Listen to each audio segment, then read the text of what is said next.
Hello, everyone. So, welcome to another Friday Locals from Aria. So yeah, Friday Locals again is open to everyone. So we have people from the Europe and also from all over the world basically. It's a 3-round event, and yeah, we're in the Mortal Ambition season. So we're hoping to see some new decks. This weekend is Toronto, so let's see if the players are going to be brewing anything. I mean, I guess if they're playing here, they're not going to be going to Toronto literally tomorrow, so I guess we'll see. But hopefully we see some new things from A and B. Feels like we've been seeing a lot of just normal Merlin, normal slimes. We kind of want some new variety if possible. So we have our round 1 pairings, and the play should be coming up soon. So in about 5 minutes, I'll see you guys in the table, and yeah. So see you guys in a sec.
So we have our players setting up here. We still don't know what the decks are. So we'll be updating the layout as they come. Hello chat. We're gonna see if we're gonna be interacting more with chat today. We're gonna be trying a couple of things. There's also, probably have seen it, the new caster layout, which is there just to see. We're gonna be testing some ideas to see if it's more interesting to have maybe a post-game analysis after the game, with which cards were key, which decks were, maybe just talking about the decks and the key cards, something a little bit different.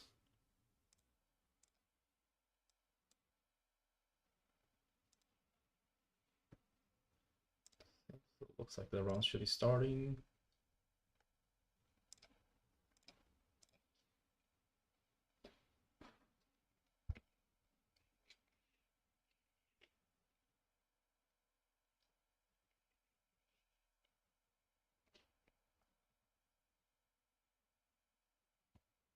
Okay, looks like we have a Spirit of Wind. Some Sylvie sleeves. Alan is normally plays Lux on Xander, so could be on that again. Let's see. It'll be fairly obvious once these players play literally any card.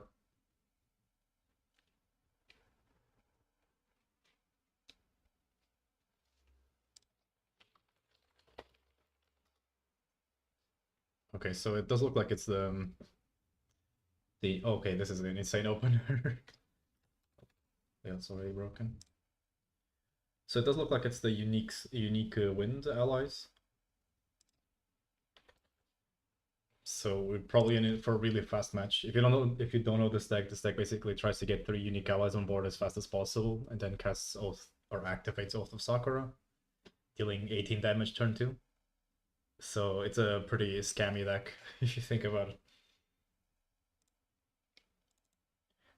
If Alan is indeed on Luxem Xander, this could be really troublesome because it's somewhat difficult for Luxem Xander to. I can see the spirit. But yeah, it's somewhat difficult for Luxem Xander to get rid of an ally this early, especially if you don't have prep, you don't have exploit vulnerability, you have basically nothing that can directly kill an ally. So hopefully we're not going to see a very sacky game. Oh, it does look like it's a Spirit of Slime. That'd be interesting if we just hit the correct champions and the element combinations just blindly.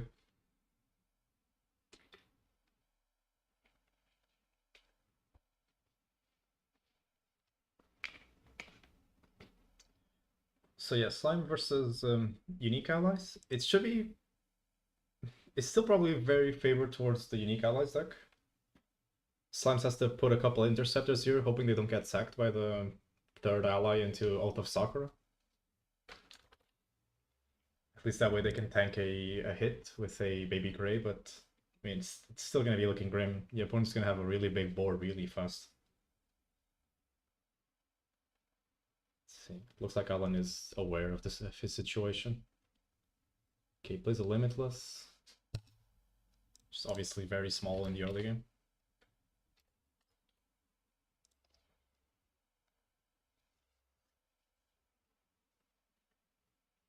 And maybe we see a pass? No, you see an attack.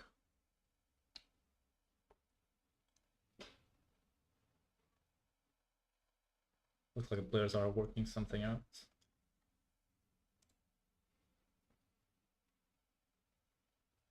Yep, so hit face. So let's see if the unique allies just wins the game right now. Okay, they go for GCR.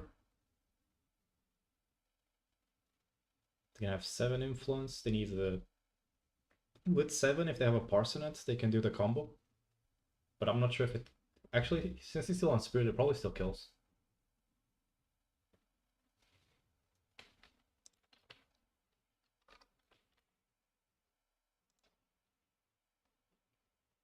See. Could also just be running Skirting Step. If he has like a burst Skirting Step, that's still a ton of damage.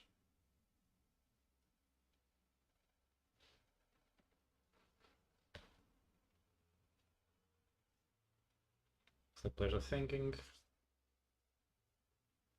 Okay, so it looks like we're going to see combat first.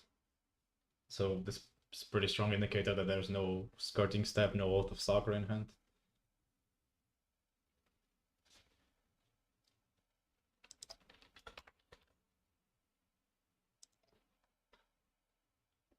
Dilu getting in.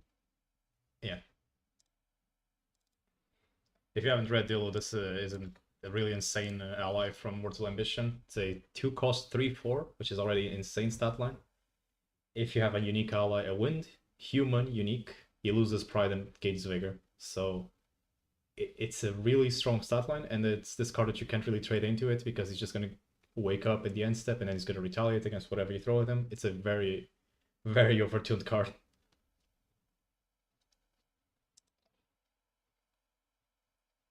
Sourcing the holdback of the Liu Bei.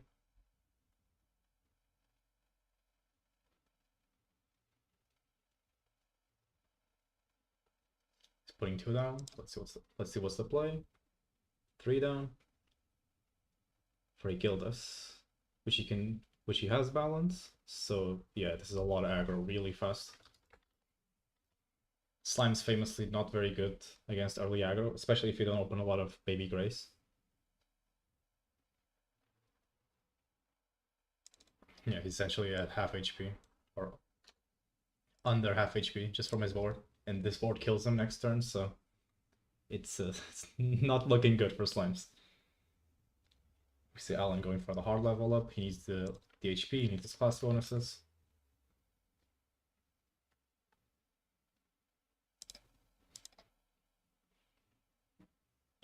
Randomly banishes another Limitless Slime, so it looks like the hand wasn't super ideal. If he's playing Limitless Slime and he's banishing Limitless Slime, yeah, that's a very... not a super playable hand.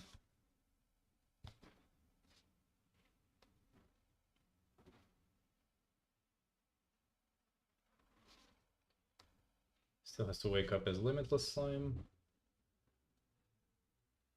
Oh, that's good. If you can pitch a fire card to Baby Red, in answer the Dilu. Dilu also did wake up with Vigor, so let's see if the players catch it.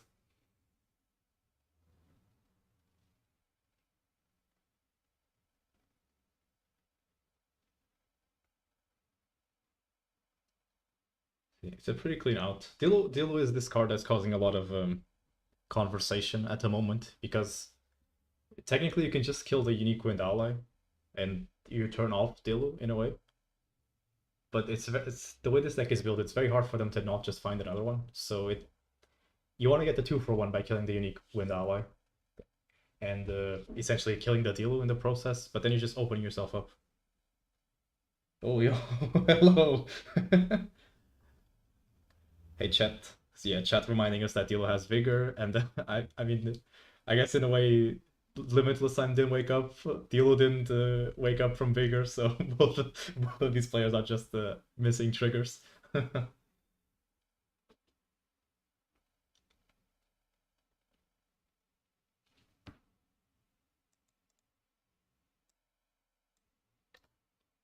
But yeah, as I was saying, it's essentially a very impossible to win scenario. Like, you kill the wind ally, Dilu gains pride, then they just run into another wind ally, and the Dilu hits you again in the face for 3. It's a lot of damage. But then but in the same vein, Dilu is so cheap that if you draw into another one, you can just play it for free. Like, the cost is essentially, the cost ends up being the same. So maybe killing the Dilu is just always the better play. Okay, he woke up his Limitless Slime. He discarded the Limitless Slime for Baby Red, so he can't kill the Dilu. He's probably going after Gillis. Oh, Liu Bei. Okay. Didn't get their coffee, yeah. Dilu decided to take a nap today. It's just not his day.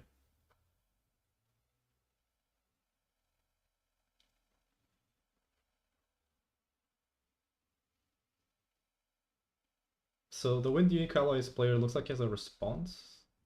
Is it a... Oh, it's a Guan Yu. Okay, that's a really good value.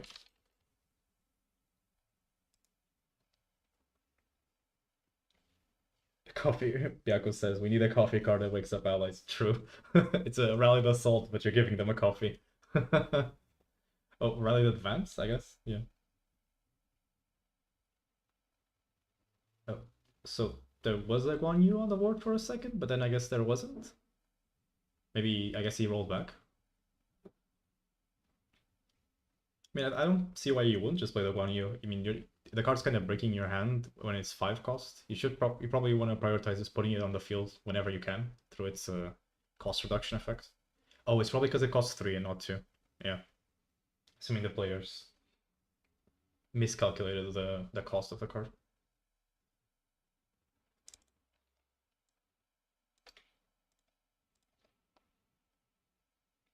Yeah, Alexander's saying that it costs 3 and not 2. Yeah. The wording on the card is it can be a little bit misleading, right? Because it says it costs you less, but then some players are just gonna autocomplete to, oh, it costs you. Okay.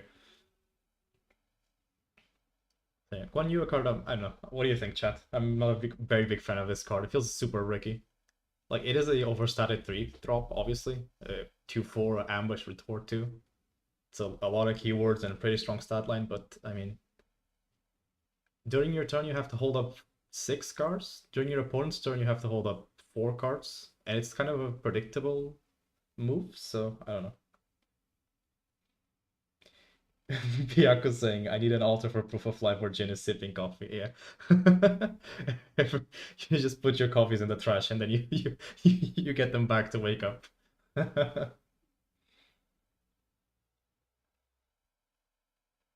So the unique allies player getting a Sword of Seeking. It's probably just making good use of his materialization. There's probably nothing super relevant to pick up at this point in the game. Maybe if he had a backup charger, obviously it would have been a perfect pickup. He had 3 cards in hand.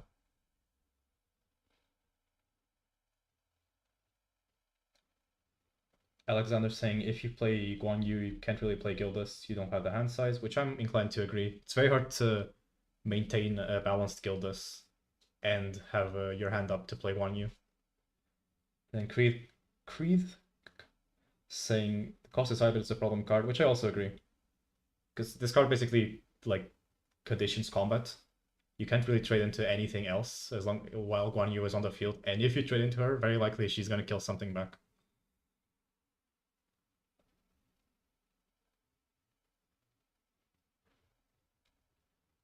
Byaku's saying, I always said if a conditional card relies on your opponent doing something, the card is bad.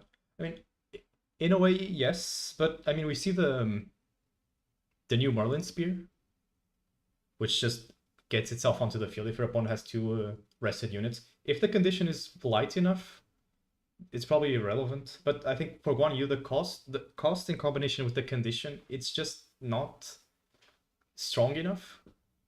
One thing that's kind of niche about Guan Yu probably is that it needs to be a human ally that dies. So if Dream Fairy or Dilu dies, she doesn't trigger, or she doesn't get her cost reduction. Just I'm assuming it's gonna cost a lot of people a couple warnings, a couple games.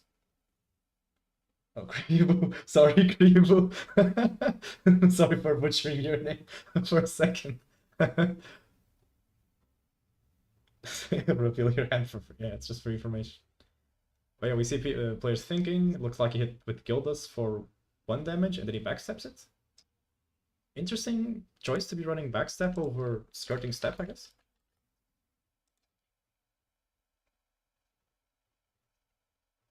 Actually, why would you run backstep instead of skirting step? Maybe he just runs both.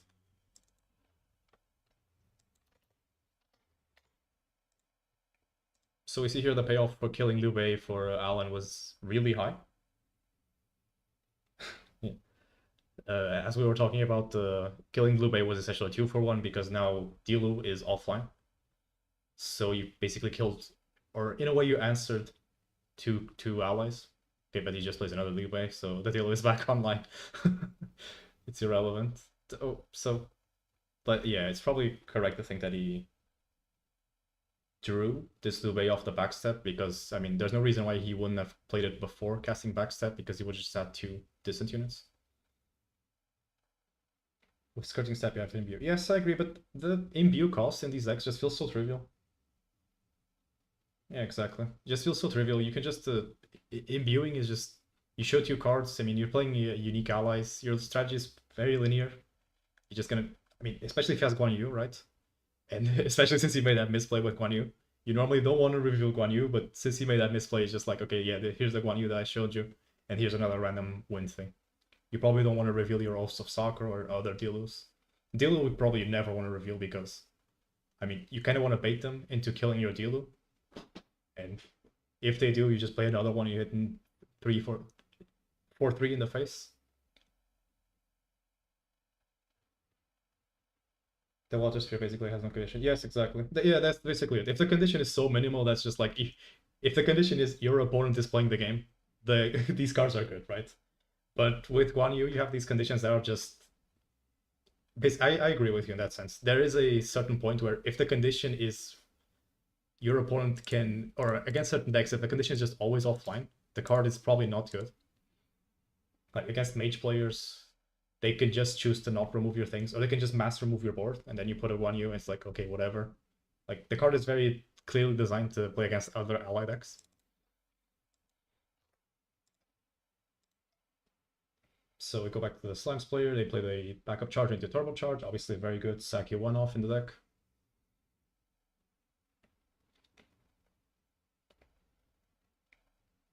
I think the unique allies here is just taking a lot of the spotlight because, I mean, obviously it's a new deck, everyone wants to try it out, to comment on it. It's a very interesting deck. I'm surprised we haven't seen more players just legend rule Dilo out of the or unique rule, I should say, to be correct.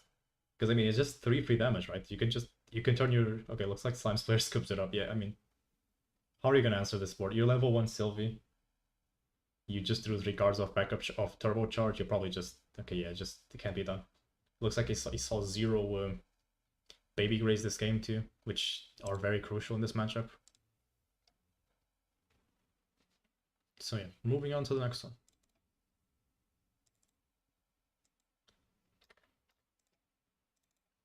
It's interesting. I'm interested to see more of this Wind Allies deck. Even because we just saw, even without the Oath of Sakura high roll, like the deck just gets out of control so fast. Like you can't answer a 3-4. The allies all have really high HP values, and it's super hard to answer Dilu with Vigor very early.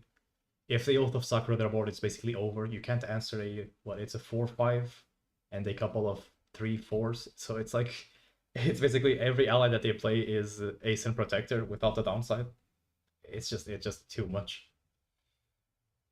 Not to mention during the oath turn, you're gonna be taking a ton of damage because they all get +2 attack boost.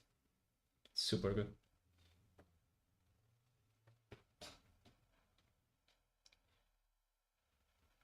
The Gildas, I'm also a little bit unsure about. I'm not sure if you run Gildas over the Parsonet Purse package, but he's playing distance, so I'm assuming he's playing the Purse thing, the Purse stuff. It doesn't make much sense to run a card like Backstab, in my opinion, if you're not going to be playing the Purse stuff. But yeah, Gildas feels like it's a little bit tense here. Obviously Gildas is a very strong ally if you can maintain balance. But having to play put all these allies on the field and then cast Oath of Sakura, it feels like Gildas kind of clashes with Oath in a way. Because it's a little bit hard to maintain balance and cast an Oath with already having 3 unique allies on board. But we'll see. Obviously it performed that game. Gildas is very hard not to perform, obviously. It's an ally that's hitting you for 4 very early. And combined with this ally that's hitting you for 3, yeah, it's half your life every single turn.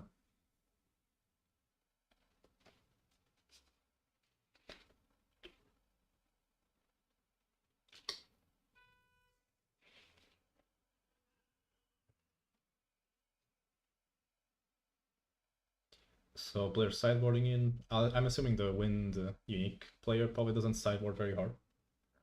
Like you are the aggressor, you are the problem probably. I mean, you're also playing against Slimes, so there's not really much you can sideboard in. You just play the game normally and hope you just aggro them out of the game. Slimes also don't really have that many anti-aggro techs, I believe. Probably just have to play more conservative, hope you open more Baby Grays, hope you maybe materialize an early Tariff. I'm not sure if... Okay, yeah, we see Baby Gray, so that's already a better start.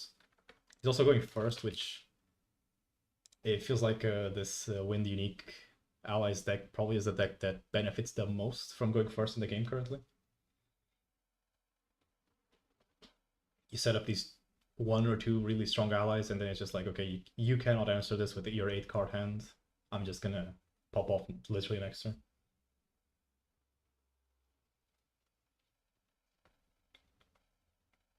So you see Baby Gray pass. It's a fine play. It's obviously not a suboptimal slime play. Normally you want to go with a couple cakes, more Baby Grays.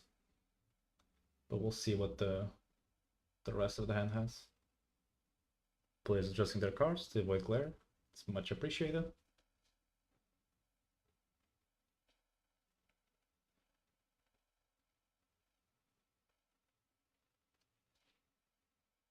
I guess in the same sense, if he goes second, you can just start hitting with Dilu earlier. But I mean, if your slime opponent like plays a baby gray and then holds up a hand, it's very hard for them not to just have a escape the wreckage in their hand.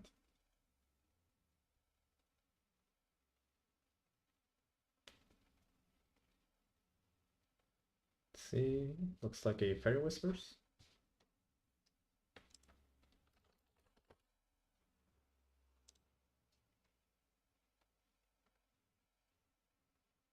Fairy Whispers obviously is a win staple. It's an insane consistency card. You're looking 3 deep and it's replacing itself, so it's you basically just dig through your deck for essentially no cost or no influence cost. In desperation, you can just pitch all the 3 cards to the bottom and then get a blind card, and depending on the deck, you're very likely just gonna hit a win card anyways. Looks like he sees 2 cards he likes on top though. And it's a Dilu. Who would have guessed? Yeah, this horse is just terrorizing the game at the moment. I'm expecting to see a couple of unique wins in Ascent. Maybe it's not a deck that is super fitting for a 2-day tournament format, but for a locals level or these smaller tournaments, it just feels like this deck just terrorizes completely.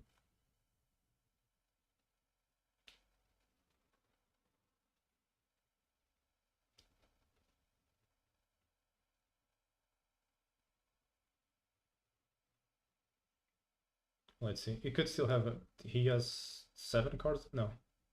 Yeah, he has a 7-card hand. He could still just play a Dilu and another 2-cost unique. Get in for a lot of damage. Parsnet cleans up the. Okay, here's Dilu.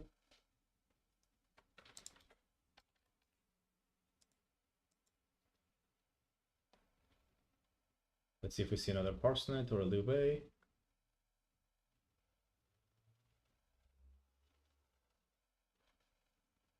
I'm seeing that a lot of people are cutting the other one that gains counters in the end, if she's alone, I believe. I mean, if if you think about it, that card just really doesn't synergize very well with the strategy at all. Oh, a Dream Fairy for... Oh, that's big. He's gonna escape. Dream Fairy target. Oh, he has no response. Oh, that sucks.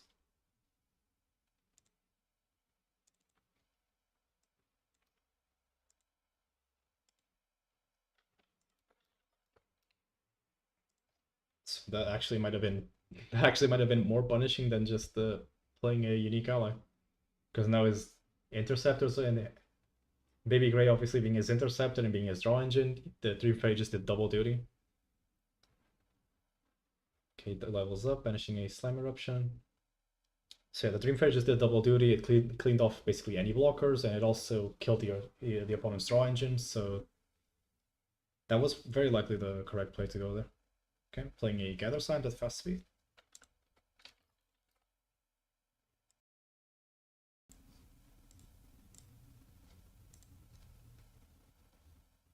Showing a Storm, Escape the Wreckage, Baby Red, Baby Green, and a Limitless. He's gonna pick probably the Baby Red, yeah. This answers Dilu if he has another fire card in his hand. Interestingly enough, if you kill off all their Dilus, you probably can just shut the deck down, in a way. Because the deck gains a lot of its power from attacking with this 2-cost 3/4 Vigor.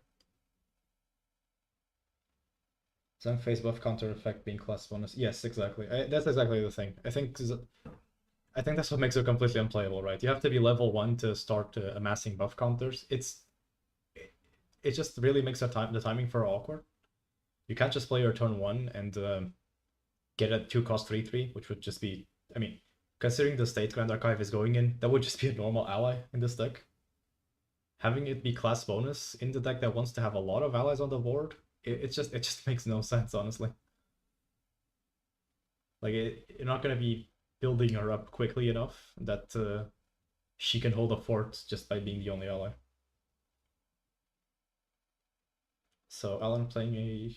It's probably Baby Red, right? The glare is kind of messing up the image. Looks like his opponent is asking... Yeah, exactly. Baby Red being able to answer... Okay, he's gonna pop the cake, so looks like he doesn't have a fire card in his hand if... Has to pop the cake to put Baby Red in range to kill Dillo.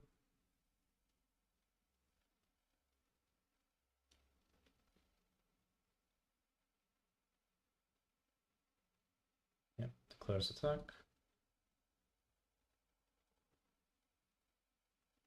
Dillo can retaliate. You can still retaliate even if you have Pride, obviously. So it's obviously just never a super good trade for you if you're the slime player. Yeah, he's gonna retaliate. Looks like he's gonna slime shield him. Yeah, he's asking his opponent to take patience. He's probably gonna slime shield the retaliation. Yeah.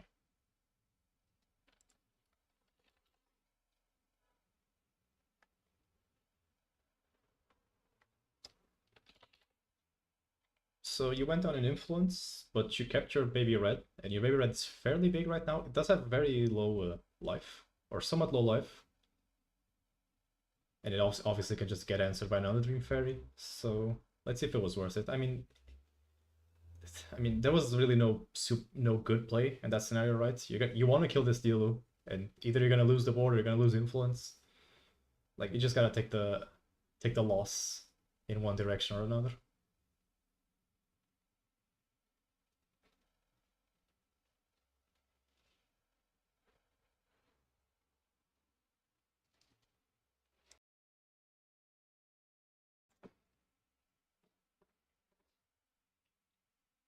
So unique allies player putting 2 cards down. Is it another deal?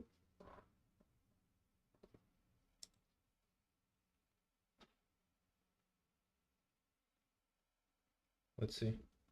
It's hard to predict what card he's gonna play because I think a couple of cards in this deck cost 2.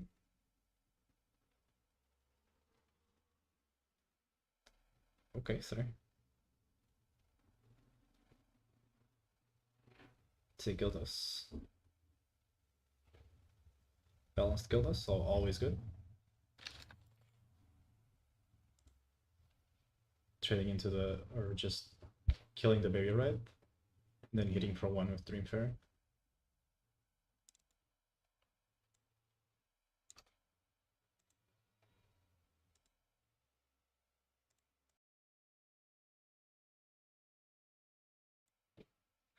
Garrett is saying, take the L like a real man. Yeah. I believe Alan should be at 2 life since he took a poke from Dream Fairy in first turn. So hopefully that doesn't come up. Yeah, Alan aggressively going to level 2. Slimes obviously is a deck that you cannot give any time mark round to.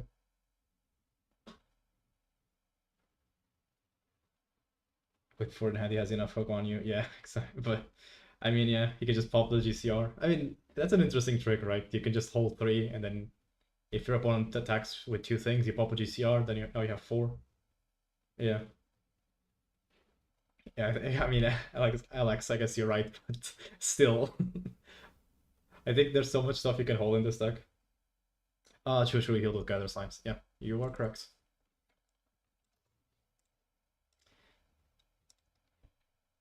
Very true. Oh, but now he's back at 2, so... okay, I'm a little bit confused.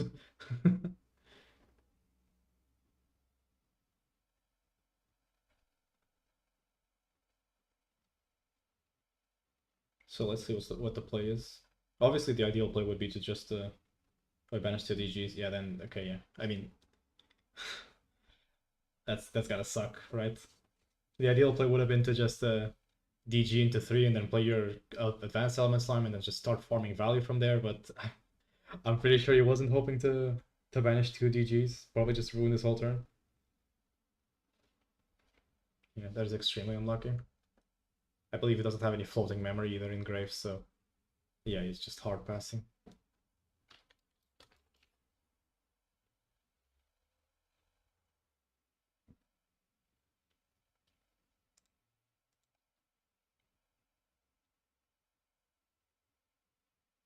Okay, so there's a Stifling Trap. Yeah, actually had Stifling Trap in his memory. It's kind of it's an interesting play.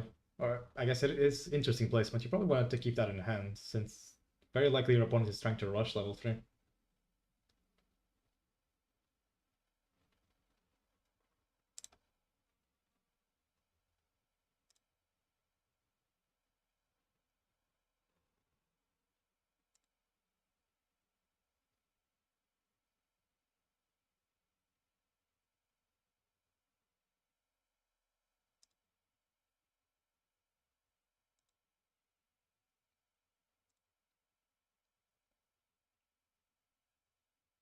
Allies player just tuning his board.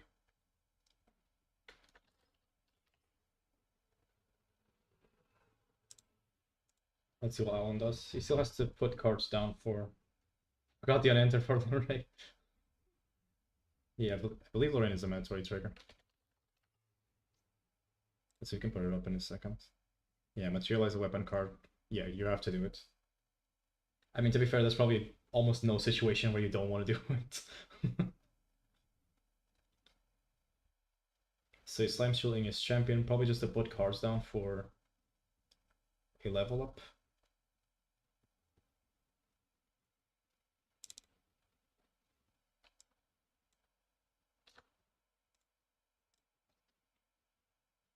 Going to 6, swinging with the champion as well. True, yeah, true, you're right, Garrett. Since your material deck is private information, you can probably just filter fine.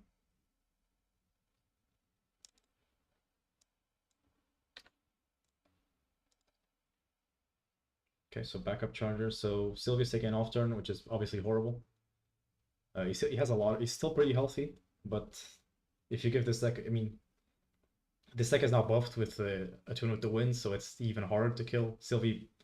Not really just Sylvie, but any deck has trouble getting over dealing 4 direct damage. Dream Fairy obviously has stealth, so it's basically almost unkillable. Except while you're under level 3, it's basically unkillable.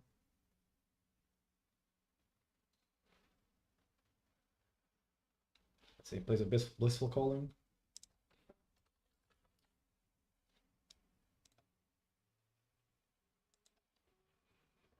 Man, this Blissful, it's probably, if he Blissfuls and he sees more Dungeon Guides, you're probably just, yeah, okay, Pixel Lustrous. Like, this game's gonna feel pretty grim if he sees more Dungeon Guides off the Blissful.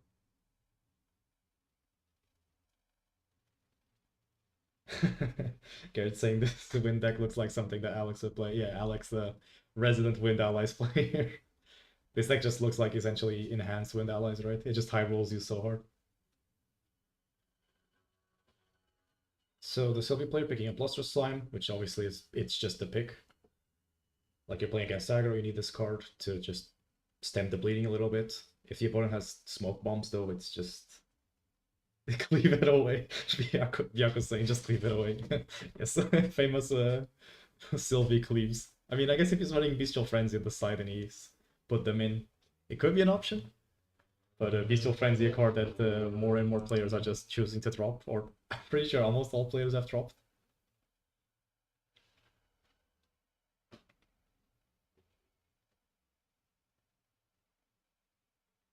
Okay, so Wind player materializing. You probably just do like some random 0-cost Regal you have in your material deck. You don't really need anything. This deck feels like it doesn't use its material deck like at all. Terraframe, yeah, that's pretty fair. You're taxing the attack from Ethereal Slimes.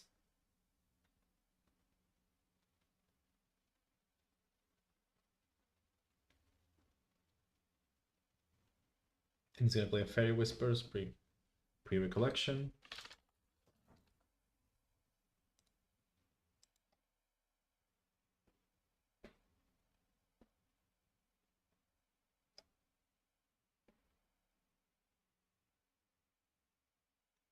Let's see. It's hard to say what he's even digging for. Like, he's just playing Wind Allies at this point, so there's probably not one card he's looking for. You can just put a Dealer and a Unique Ally on board to just accelerate the pace of this game, but I mean, it looks like the game is very in his hands.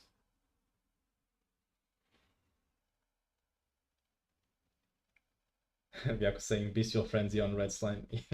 Yeah, I mean, if you're playing Red Slime, or if you're playing Fire Slimes, you can also just cremate your Red Slime and explode their war. Maybe Fire Slimes becomes more popular if this Wind Allies list gets popular as well. Because, I mean, if you're Sylvie, you need a way to answer this early aggression, right?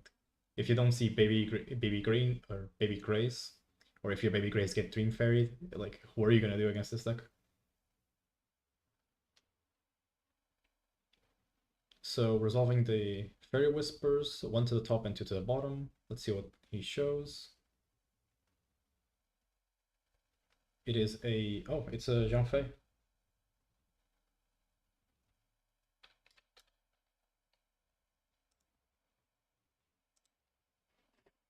Probably the most questionable unique ally we see played in this list. Like essentially the card is just a 2/2 Vigor with the unique keyword.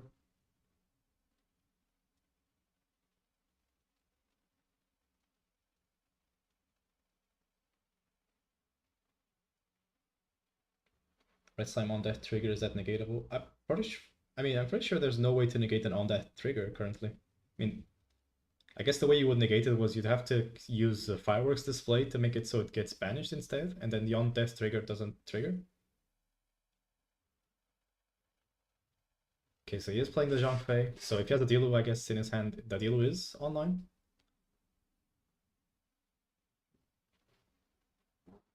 We already see it. He already has a dead Dilu in his graveyard, so I mean, you would assume that he doesn't have that many. He's balancing. That balanced killed us though, so that's some good damage.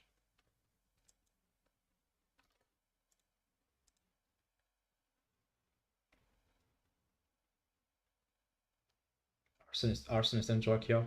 Yeah, but I mean, if they're doing the cremation red slime play, they have to do it on their turn, right? And those effects can summon Frost and Battle Phase. Yeah, that's also true. But I mean, what I'm saying is that if you're going to be cremating your own red slime, you're probably doing it on your turn, and those effects clean at the end of turn, right? So there's not really much counterplay.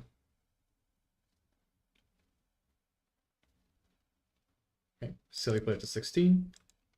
Notably with this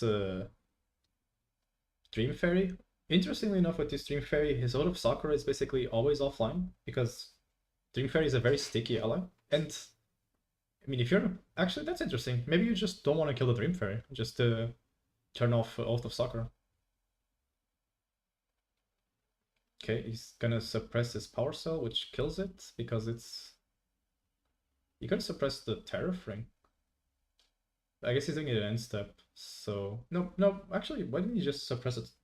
The Tariff Ring.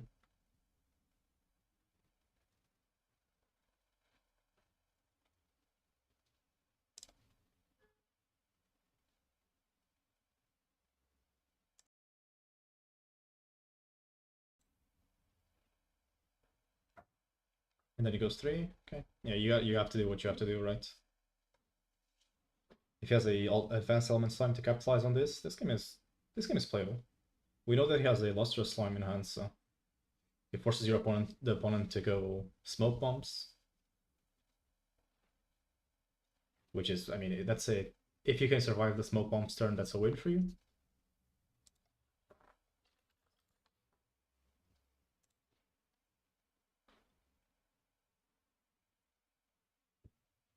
Byaku saying, I think there's no normal wind card that can cancel on death triggers. Yeah, if my memory doesn't mistake me, I'm also thinking there isn't.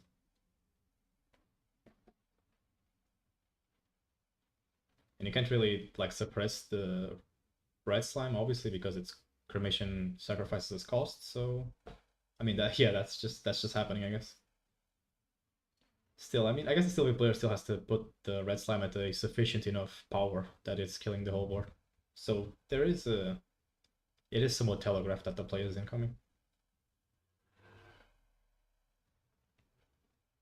So we saw Lustrous Slime enter with 2 counters, so it is a 3/7 that on death will recover 2. So it is a pretty beefy ally. We do see the smoke bombs coming from the unique allies player. I mean, being an aggro deck, you're obviously going to be running smoke bombs.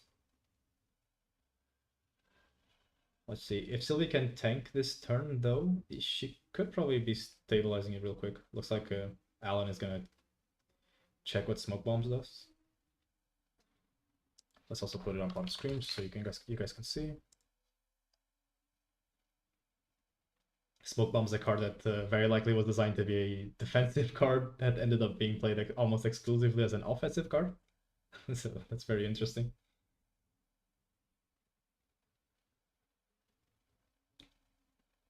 So he banishes Oath of Sakura to pay for Smoke Bombs. Oath of Sakura, again, as I mentioned, was fairly dead in this matchup.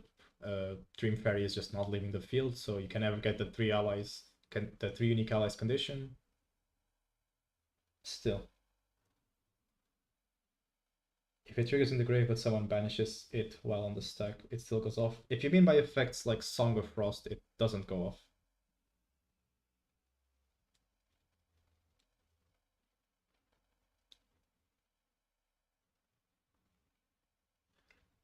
Okay, so you see a wake up.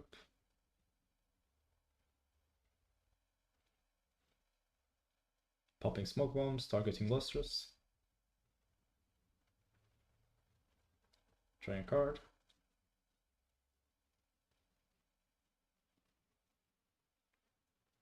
I always found it interesting how Smoke Bombs doesn't have class bonus. It always felt like the type of card that would have class bonus, because we have similar cards like Blinding Orb that also have these like semi-utility effects, but do have class bonus. Garrett's saying it's still in a tune. Yeah, I agree. I mean, obviously I agree. It's still buffing your board, but it's...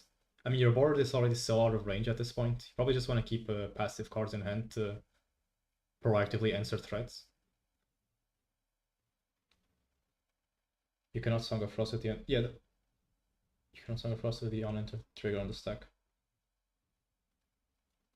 True. Yes, probably. If you cremation it, you surely can't, because obviously you're not going to be in combat. But if Red Slime dies as a result of combat, can you not? The end of combat phase. Yeah, that's exactly what I was thinking. If it works at that point, or if Song of Frost just missed timing because maybe there's no upper. Actually, no, I'll just let you answer. You're more knowledgeable than me in this situation. On death trigger, then planting reunion. No, that doesn't stop it. The on death trigger will resolve regardless of if Red Slime is in grave or not. It's not part of the condition that Red Slime has to be in grave for the on death trigger to resolve. So, okay, he had another Oath of Sakura in his hand, so this is very likely a lethal attack.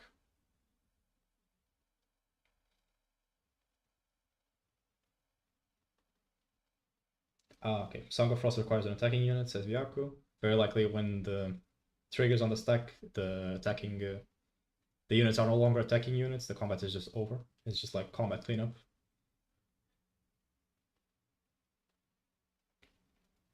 Okay, so everything gets another buff counter. Gildas is balanced, so yeah, I mean, he could have a slime shield, but this is very likely that.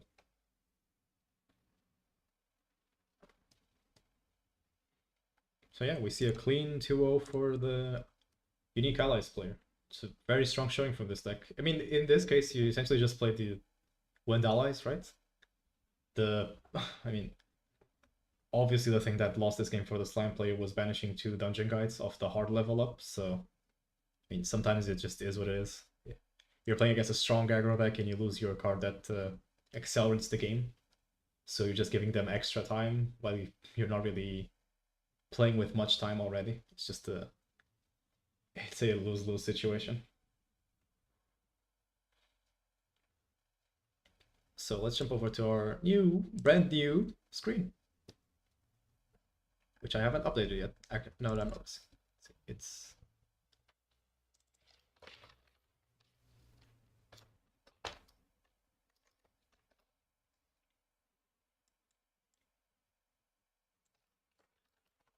unique allies.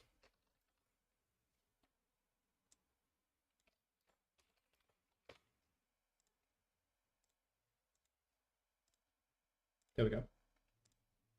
So this is a new screen. The idea here is to maybe just talk a bit more about the game and what happened, and maybe talk about the I guess some key cards that we saw in that game. I mean, yeah, Alex, like Alex is saying, game one you just got high roll to hell, and then just the opponent had its 3 unique opener. Dealer was beating you down, and then you didn't see anything, so you just lost. And then game two, banished DGs, just lost you the game. I say the key card this both of these games was Gildas. We were talking during the game that this is a very contentious pick, I guess, for this deck. Like, you probably don't always want to run it because it kind of clashes with your other unique ally stuff. But in this deck, it just, I mean, we just saw it was just Gildas beatdown, right? Just the typical protect the queen strategy. You have your big ally that's hitting your opponent very hard in the face every turn, and you just play passive, right? Oh, thanks, thanks, Gribo, for the commentary. Let's see what chat is saying. Alex, I guess other Alex. You can just attack and do something. Yes, just you can attack and do something to kill Storm with the undead deck on the stack. Trigger Song of Frost. Okay, Byako is saying, yeah, okay, so Byako is just confirming that indeed you cannot basically delete undead triggers from the stack with Song of Frost because the unit is no longer considered an attacker. So Song of Frost doesn't have a condition to. Just put. Oh, wait, this is the wrong layout. Let's put Song of Frost, I guess, just to round up this conversation. You mean killing it without combat? Oh, okay, yeah, okay, yeah. Oh yeah, okay. I see what you guys are talking about in chat. Yes, I mean obviously Song of Frost. If it's combat, and there's a trigger on the stack, Song of Frost becomes this incredible Omni negate, which is something that people are starting to realize.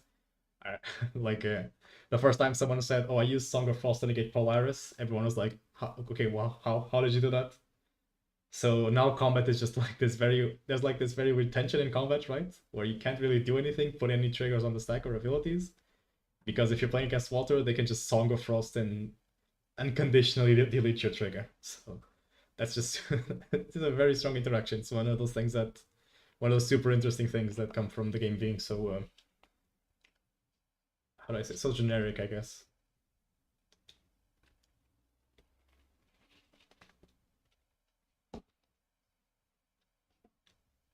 But yeah, back to the matchup. I mean, Garrett is saying just draw better. I mean, in a sense, I mean, yes. Like, clearly we saw that game one, the Sylvia player just got completely sacked by Dilo. It, it, it just is what it is.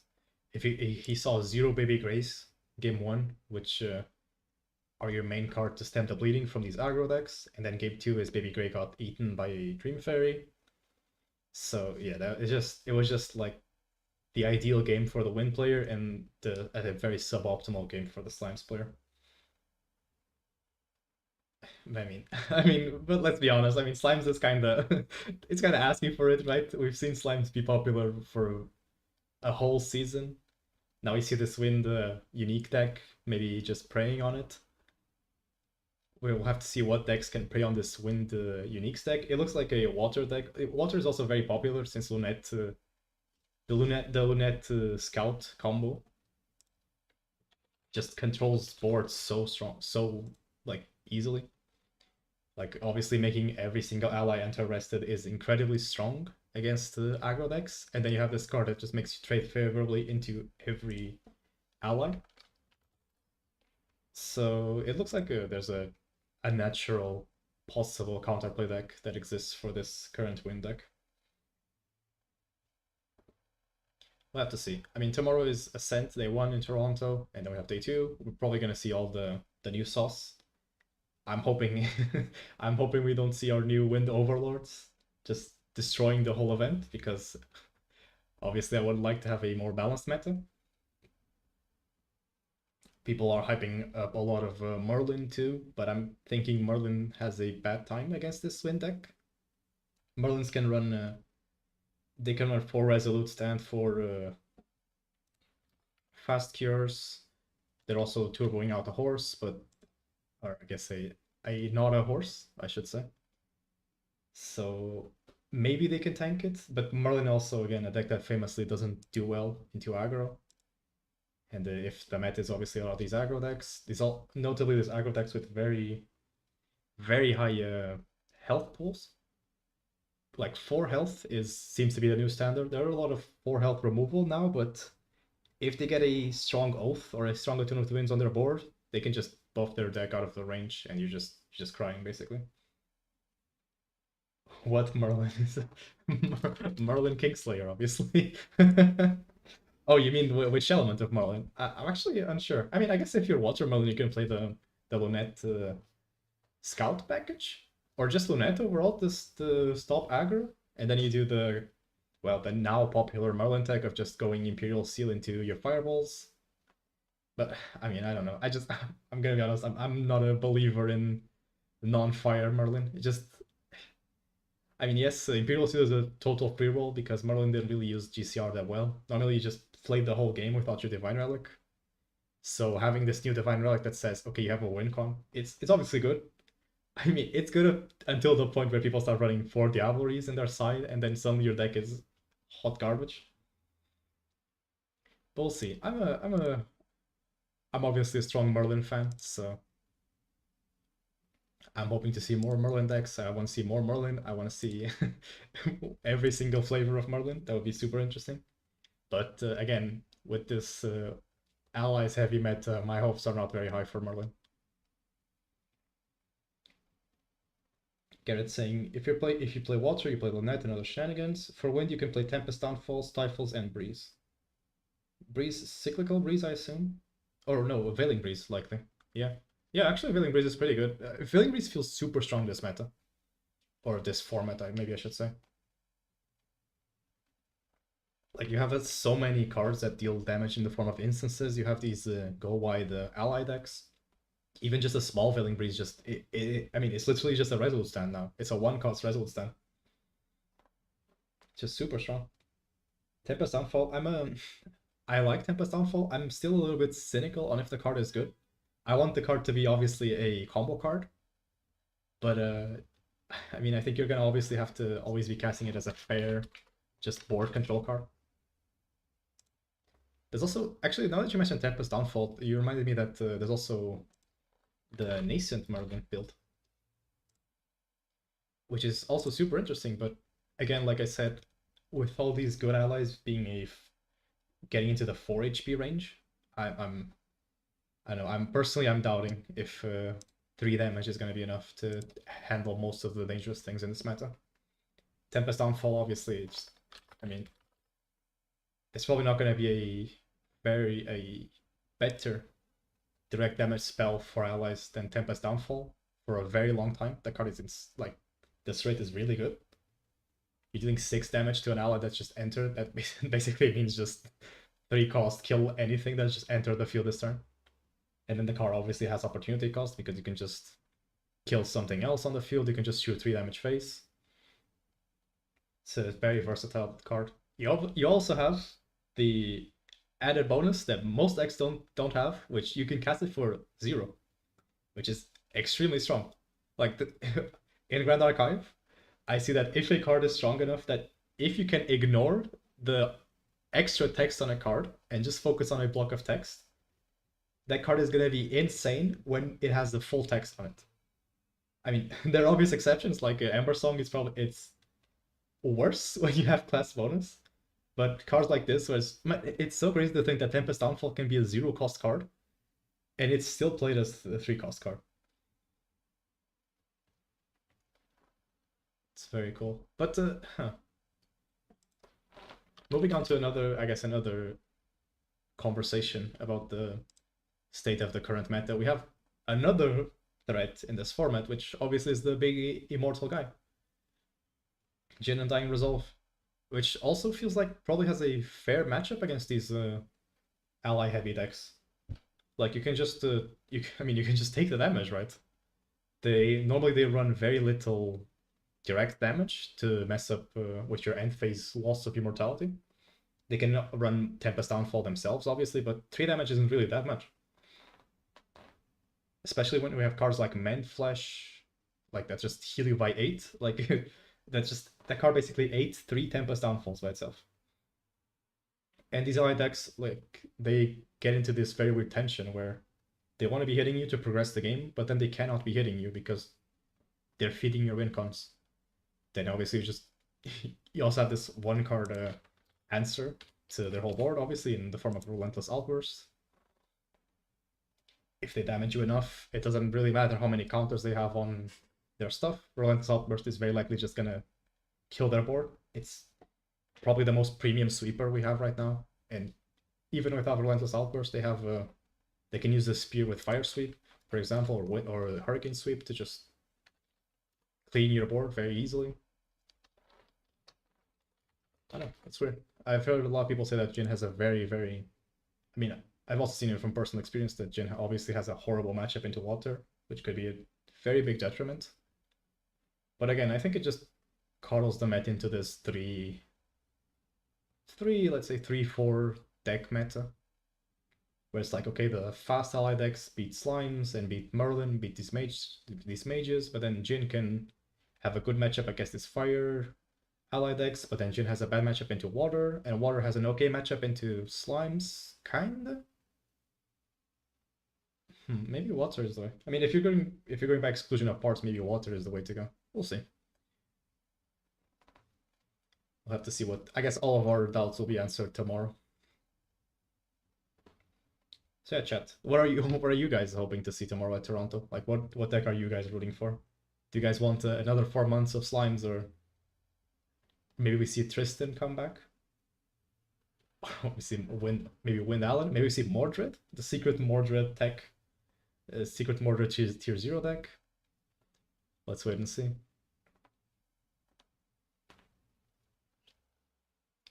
So yeah, we have 2 more minutes in this round, so we're waiting for players to finish up. Then we're going to be having our next round, which, let's see, let me check out the standings real quick. we love Slimes, or I guess we love Slimes, says Garrett. Biako says he wants to see Jin. He trusts in the Jin.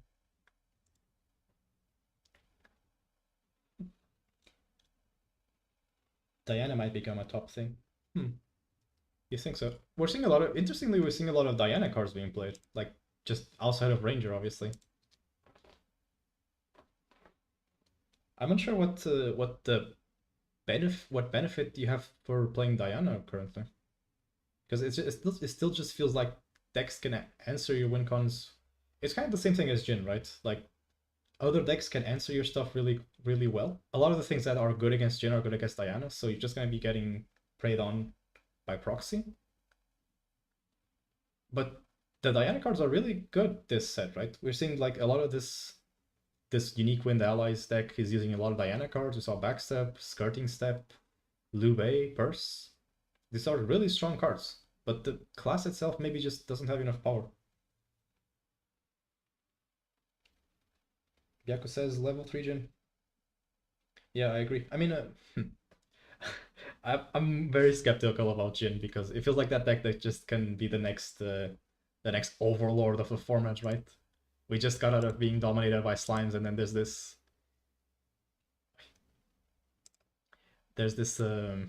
immortal guy that just doesn't die, that's just saying like, okay, now you have to handle me, and you have to handle me in a very specific way. You have to break all my gear, and then you have to kill me in the end step. I don't know, it sounds like it can be very frustrating to play against. Alexander saying the Diana ranged. Oh, ranged bonus. Is Lube range? Oh, the ranged on Lube is class bonus. No, it isn't. It's just free. Yeah, I think. I mean, that's always the thing that confuses me a lot with this game. Is that some things I feel like they should be class bonus are just not. Like, it feels like a lot of the text on this card should be class bonus. Like, I'm not sure if it's the gains distance when something else gains distance, or if it's just the range that should be class bonus. It just feels really very weird that no text on this card has class bonus. Sigurd says Diana is just a rogue deck, just like Roy. If you catch people off guard, you are Gucci. Yeah, I agree. Diana is one of those decks that if you're playing against a deck that draws a lot and it's not used to playing against guns and bullets, I mean, you're just gonna lose because simply from the fact that you don't know what the cards do.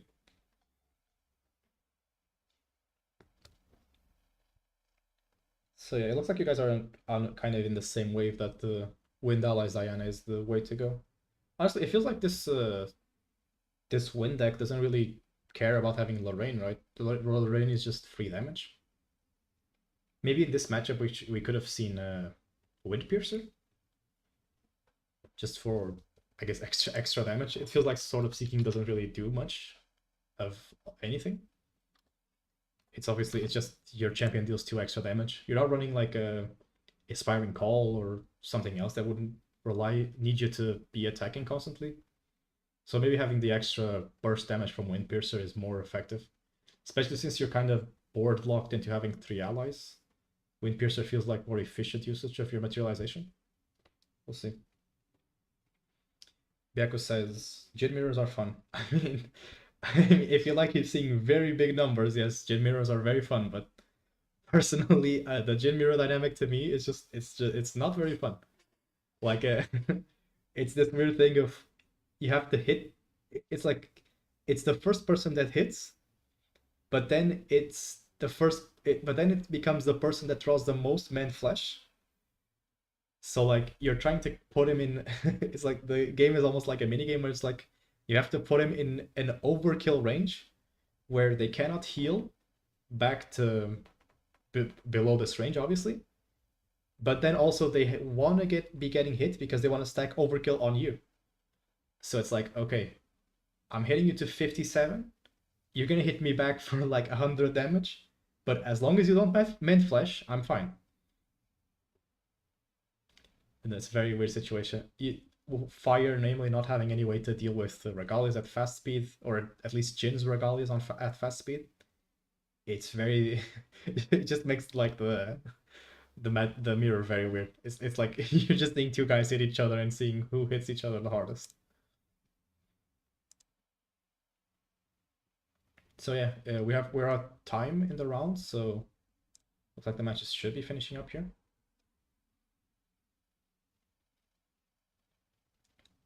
We're likely having turns right now, so it's probably going to be starting in a couple, maybe like 2 minutes or so, I'm assuming. Let me see the status on Discord real quick.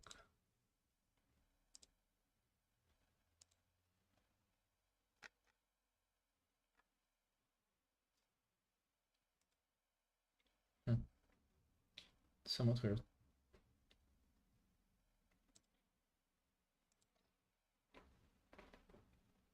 But yeah, we have some interesting decks. We have a. Let me just double check before I say anything.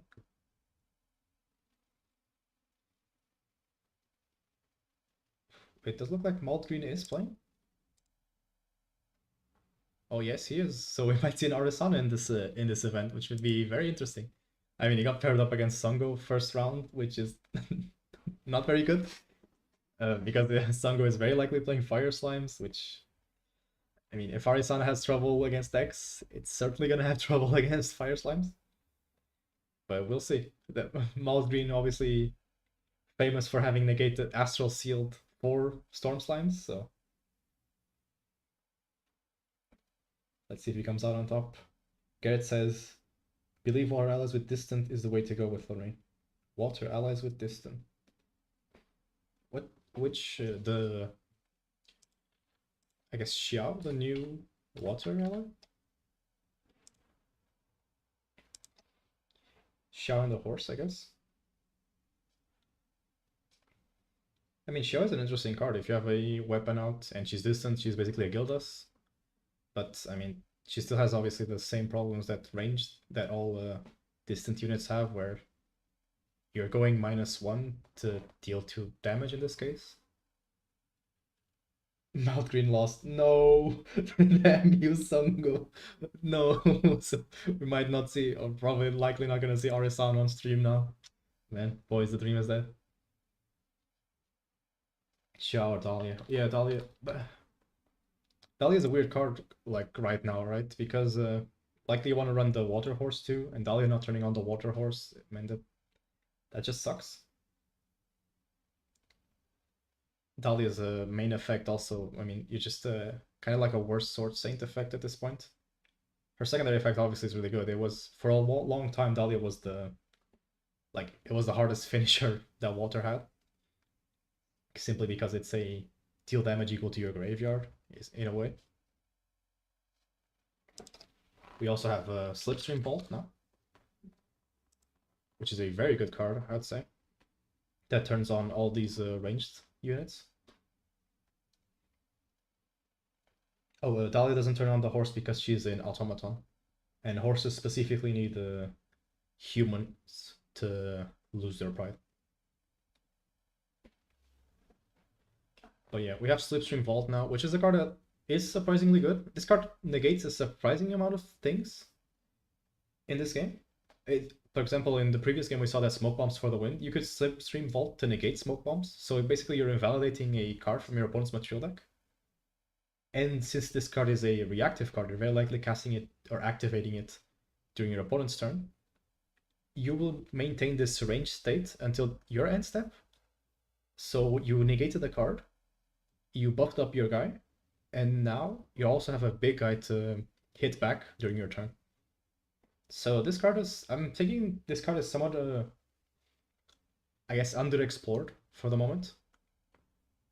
It is, again, obviously a card that gets much, much better the longer or the older the game gets.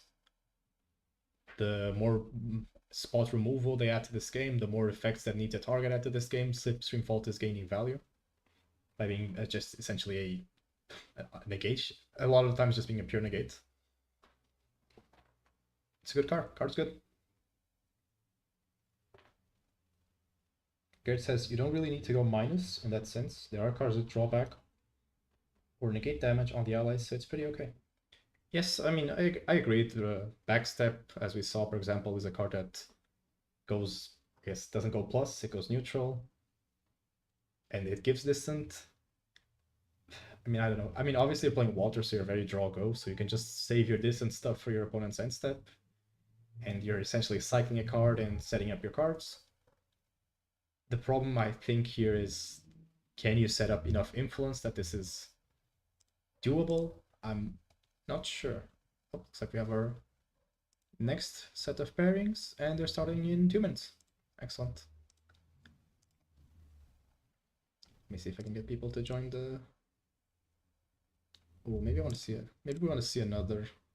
Yeah, let's see another match, actually.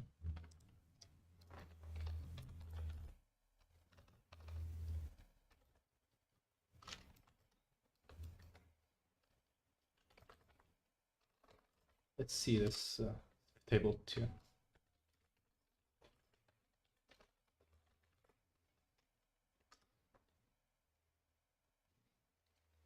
I wanted to see you on stream. I mean, do you guys want to see a table 9 matchup? I think maybe we want to see like a...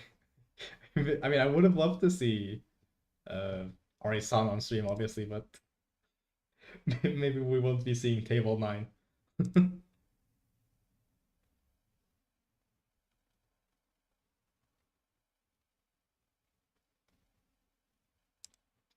Okay, so let me set up the layout for our next 2 players.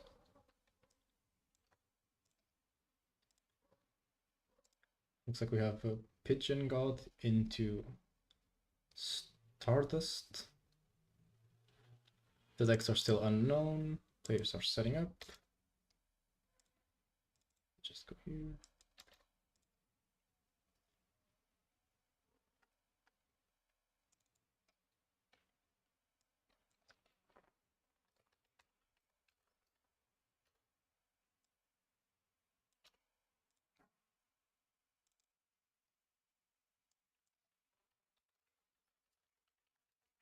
Round starts in 1 minute, guys. So we'll have your content ready in a second. Just waiting for the players to also join the table. Then we also have to fix up the layouts just so it shows the proper deck images. I'm assuming I'm not gonna just blindly hit what decks they're playing. Yeah, we have, I mean, at least one of these players I'm somewhat aware of what he plays. Very vocal about playing in Soul and a couple of saucy water brews, like a saucy Serene Luxem water.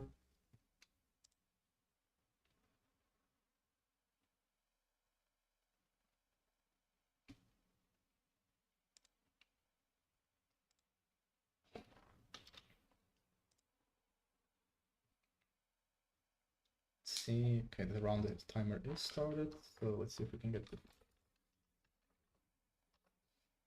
I think there are missing player up here.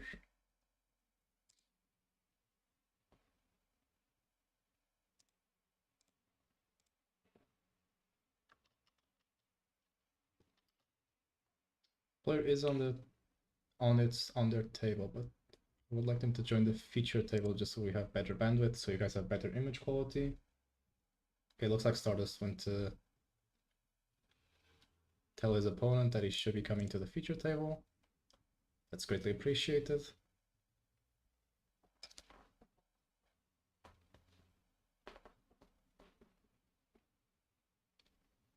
Let's see.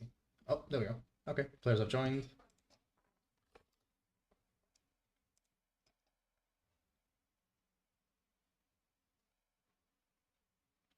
Okay, awesome. Awesome, we have our players. Oh, there we go. Oh, there we go. Okay, awesome. We have our players, and we should be live. Or, I mean, I guess you guys should be also seeing it. So we have some Lorraine sleeves against another Sylvie material deck, so let's see if it's a Sylvie again. I mean, it's early season, so obviously if... It's to be assumed that if you're going to be wanting to play to win, you're going to be wanting to play the best deck of the previous season. There's really, really not much to be said in that regard, right?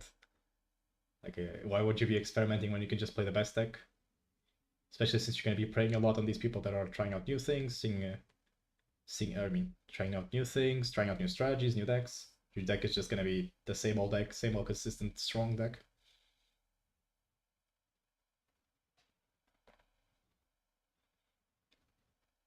Let us see, let us see.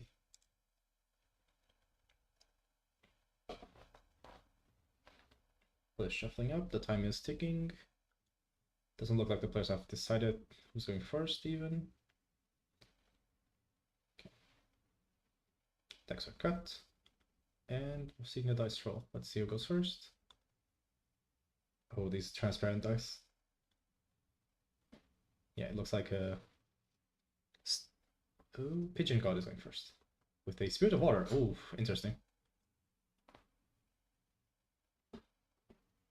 Why would you play a bad deck if you could just play Wind Marlin? Why did you just say bad deck twice? Oh no, I mean, I guess why would you play a good deck when you can play Wind Marlin?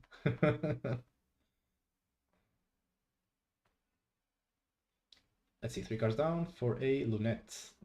Ooh, so this is cool. Maybe we might be seeing what we were just talking about, like this anti-aggro water allies deck. Oh, and the Stardust is on Slimes. So the player that we thought was going to be on Slimes isn't on Slimes, and then we have another player playing something else. Let's correct this here. There we go.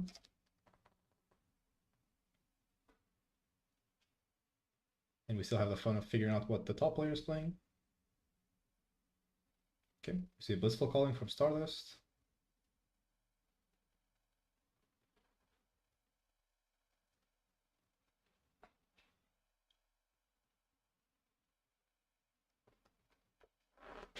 No, I'm pretty sure that Wind Merlin is perfectly playable. I just I don't have an Imperial Seal, and I'm probably not getting an Imperial Seal anytime soon, so I think that deck is very off my radar.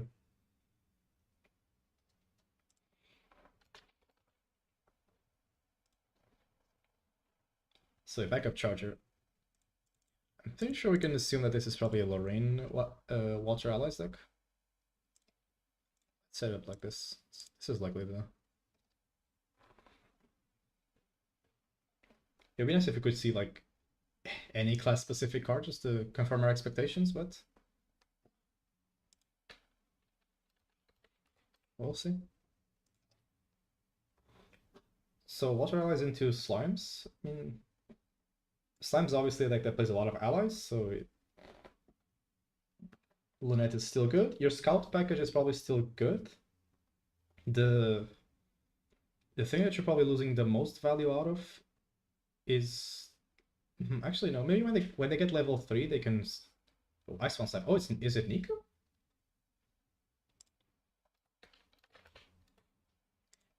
Anyway,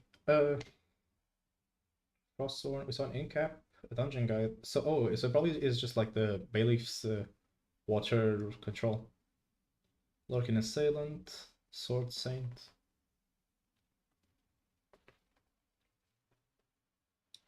So again, as I was saying, you can still obviously control the board very well with your water stuff. The thing is that Slime is a deck that benefits from you controlling their board.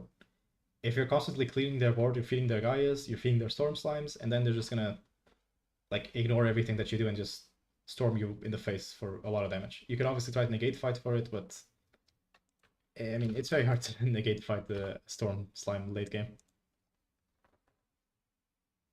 Garrett's saying it's Lorraine mid range. Yeah, I also think it is the Lorraine mid range with the basically playing like the Crucial and Longsword to control the board, and then just finish off with Soul, or you do your DG Lumina combo. Yeah. It's a deck that I think this is one of those decks that feels like the concept is good, but it still needs to be refined. But at the same time, it's a deck that's very hard to test, right? Because it's a very reactive deck. Like you can't really goldfish very well with this deck. You just have to play events.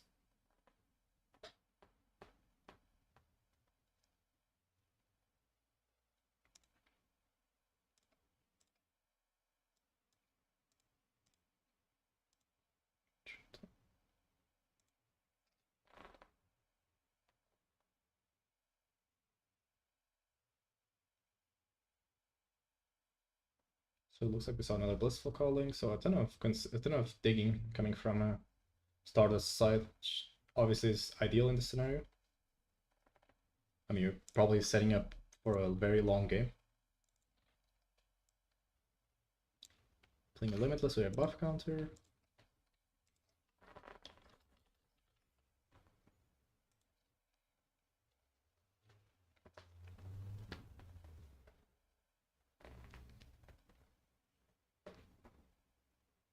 Notes of the water player milled 0 floating memory, I believe. They did mill 3 water cards. Wait, where did the damage from the Icebound Slam go? Actually. Because he didn't have an ally on board, so he probably should be like, because he's taking a poke from. Should have taken the Icebound Slam and then the poke from Lynette, right? Oh, no, actually, Lynette passed turn 1. But Icebound Slam is 3 base damage, right?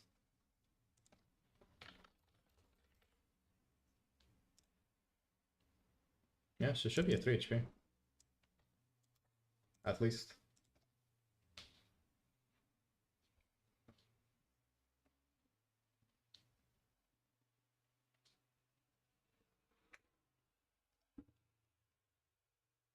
Plays Lurking Assailant, so attacks are very. He's just gonna play aggro with it, which is perfectly fine. Yeah, he's gonna hit this. Yeah, this is the power of Lunette just controlling this board so freely. Everything enters rested. You're just getting free trades into everything, they can't retaliate. Yes, it's 3+5, but he was at 2 HP, which I'm not sure how you can be at 2 HP in this matchup, right? If you took an Icebound Slam. Like, I mean, if he can cast Icebound Slam, you're assuming he also hit with Lunette, so it should be at like 5 HP, right? Oh, Sylvie, man, yeah, you're right. I keep forgetting that Gather Slime's, man, that card is so crazy. I keep forgetting that Gather Slime recovers every time. Second game in a row that happens.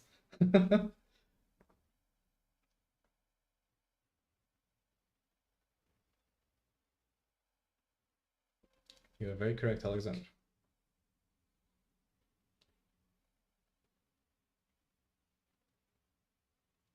So we saw you Lurking Assailant trading in with the Limitless Slime to go to level 2, deny the draw. And Sylvie's influence is obviously very low. This is where Walter excels against Sylvie. If he DGs here, Walter can just basically checkmate his draw. Okay, he is gonna DG. Missing caster curse, missing game state. Very true. Very true. It's too many things. I have to look at the. I have to look at the chat. I have to look at backstage. I have to look at the cards in the card grabber. I have to look at the game. Yeah, this is why I need another person here with me to talk about these things. Damages on Sylvie. The 3 damages on Sylvie? No, damages on Lorraine, right? Because Sylvie hasn't gotten hit this game because of the nets. But anyway, we see the G2-2. And we saw Frostbind, he pays for it.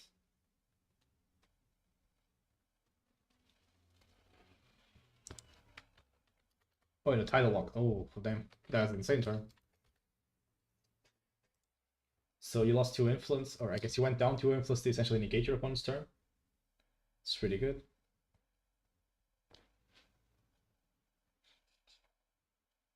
Yeah, I wanted this week. I guess I was trying to see if I could do this on myself because by myself, I guess I should say. I'm also trying out the new features, the mid-game intermissions, and the backstage layout also has a couple of differences. So I wanted to see how these things would turn out. I also wanted to see if I could test myself to maybe talk with the weebs to see if they wanna they wanna have me in Utrecht. We'll see. I just wanted to put this little self challenge on myself, I guess. But yeah, so we saw that the Sylvie player's turn was basically completely negated by a combination of Frostbind and Tidal Lock, having to hard pass now to the Water player.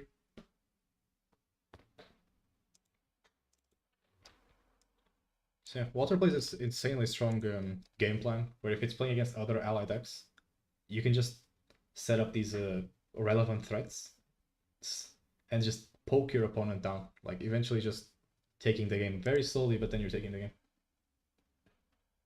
This is a Xiao, I think.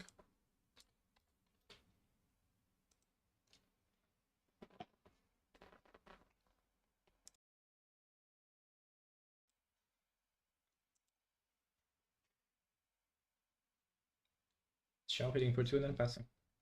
Still the player making a backup charger, which I mean basically indicates that he doesn't have a DG in his hand. Okay, he's doing main phase backup charger.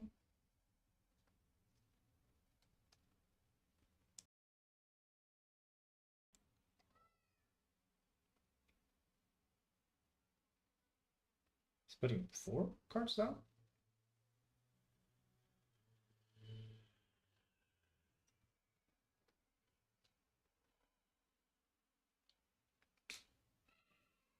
Then a hard pass.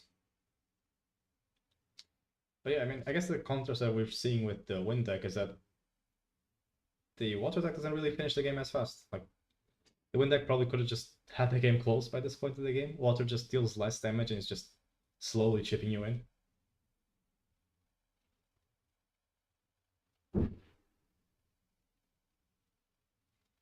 Oh yeah, yeah, you are correct. Oh, I see. Yeah, no, that's my bad.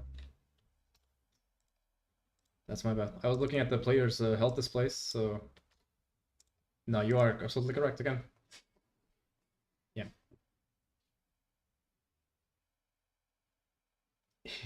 Yeah, you even said it 3 times, and yeah, it took me a second to understand what you meant. I'm very sorry for that. But yeah, the damage should be fixed now. And yeah, Sylvia is the one at 8 HP. She's on level 2. So she needs 14 damage to essentially lose the game. It's very hard for the water deck to push out 14 damage, especially if you don't have a Lumina on the board. So we'll see. I mean, this game is still perfectly playable for Sylvie, obviously. They just play the backup charger, they're getting influence. They can probably just try to hard... Maybe if the card they drew from backup charger isn't super relevant, they can just maybe hard level up and play a strong advanced element slime. We'll see.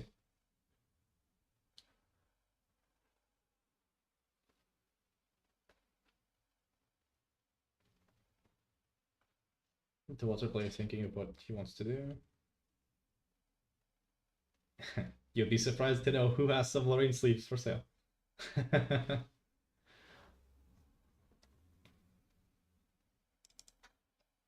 Okay, so Lorraine player getting some damage in. Doing like 14. Play another lurking. putting the Silver Pillar at 16 damage. Now I probably just pass holding up interaction. Thinking about hitting with his champion. He's breaking the ornamental. I was thinking if that's the play, because I mean, okay, he's gonna Slime Eruption. Now the Silver Player always has the play available of just like erasing your sword, so your Xia loses damage, right? So maybe keeping your ornamental around, just have two swords to negate the counter play would have made more sense. Okay, he hard levels, loses a baby red and then a escape package, goes to Sylvie 3.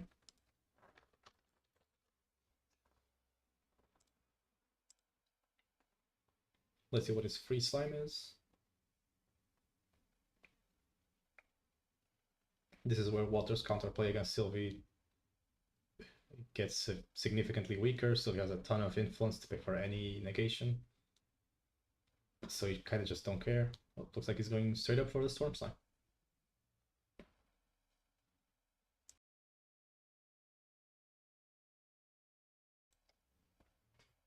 Storm Slime targeting Lunette makes perfect sense, obviously. I can probably get an Ethereal Slime out there.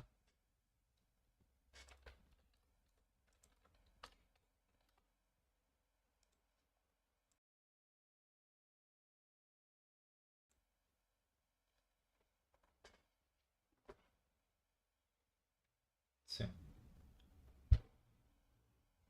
A Lustrous Slime.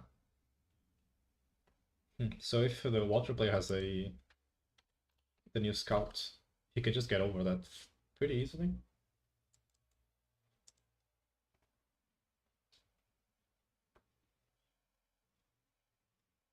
We'll see. Maybe this list doesn't run the Scout because it's a little bit too slow. I mean, this list, sometimes this list used to run Banner Knight. So Scout could be seen as your Banner Knight replacement in this format. Since the card is very similar in its effects. It doesn't give your champion power, but it gives all your units, and that would include your swords when you're doing your Ensoul turn. Okay, so materializing a Terror Frame.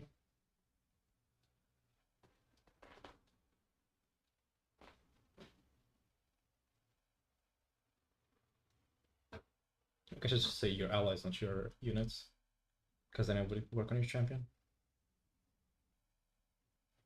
Actually, no, it doesn't work with Ensoul, right? Because Banner Knight works because it gives weapons attack, right?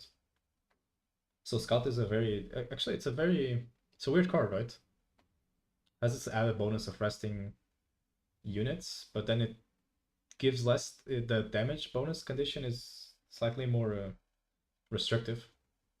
Oh, but he has a Snow Fairy, which essentially achieves the same thing. This might even be a better because it's a more permanent solution.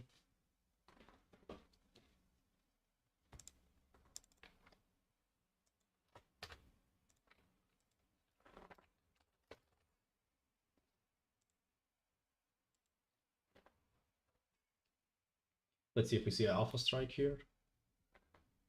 He has what? He has 6-7 damage on board. He's 1 damage off. No, he actually has 8 damage on board with a Sword Swing. He probably just doesn't want to get caught with no defenses if the opponent has a Slime Shield or something to tank this attack. No, okay, he just scoops it up and goes game 2. Yeah, makes sense. So yeah, we saw basically Lunette hard carrying a game. Like not much else that can be said. You just make a Lunette against these ally decks, and they just can't do anything. They can never trade into your board. You can always trade favorably into their board. It's a very strong card. This card is just a super strong card. It just feels like it gets stronger with every single set.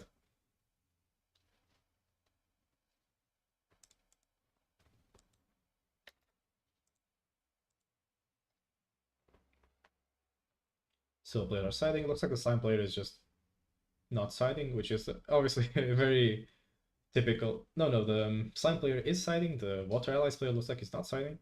Which, I mean, for these smaller events, people just tend to skip siding to make the matches go by a little bit quicker. It gives you less practice, I guess, for you when you're trying to practice for a more tournament-centric environment. But I mean, people here just wanna get their games in. So sometimes it's just okay. I'm just not gonna side. I'm gonna go next and whatever. I'm just gonna play the game. From the slime side, it looks like we see one material deck card go out and one material deck card go in. And I think we saw two main deck cards get in.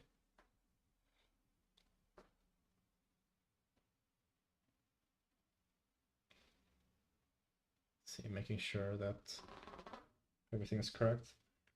This is something that also always kind of it confuses me, I guess I would say, is when players have like their sideboards with the exact same sleeves on the side. I mean, I get that it's obviously super convenient just to put the cards out and put cards in, but I don't know. To me, it just it feels like it can create some tension against sort of like some people, right? Because I mean, you're gonna be playing at someone, you have like your material deck sideboard right there, and they can be like, "Oh, but did you pick up a card from that? Oh, no, I didn't," and it just becomes like this he said, she said situation of was the card in or was the card out? I don't know, it's just, I mean, if you can minimize these types of deals, you can probably just, it's probably just beneficial for everyone.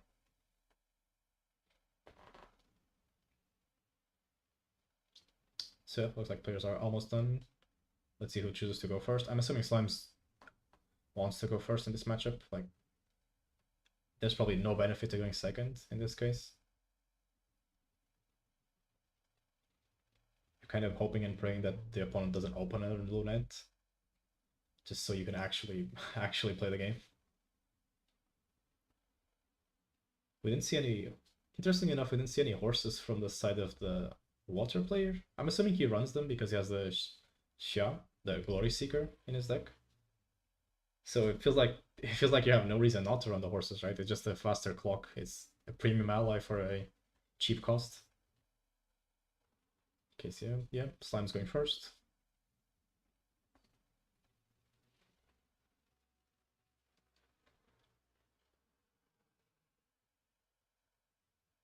Tractor 7. The water player drinking water. Very very on theme. We see Baby Gray showing two Baby Reds.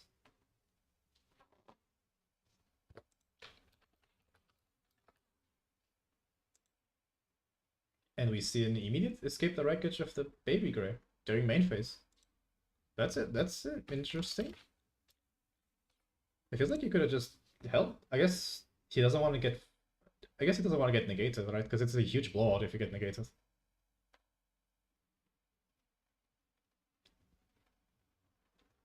Opponent's control their 8.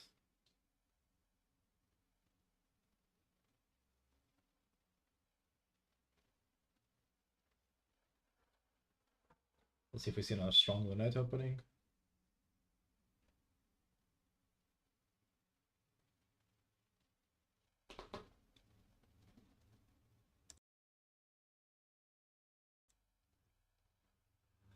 So see, I think. I mean, I think when the water players like do this thing where they just look at their hand and then they put it on their table, I'm assuming they're just always contemplating: do I hard pass or do I just ice bound slam? It looks like we see a hard pass indeed.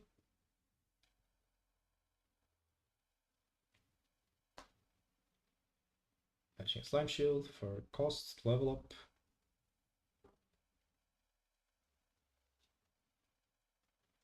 Going to Sylvie 1, he has that Baby Gray in his hand, so his turn is pretty free. Yeah, just plays the Baby Gray, gets a buff counter, draws a card, shows the same red, yeah.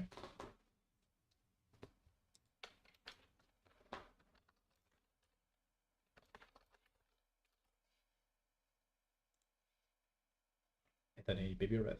Oh, and okay. Looks like we had some technical difficulties for a second there. And now we're having follow-up technical difficulties with the camera focus.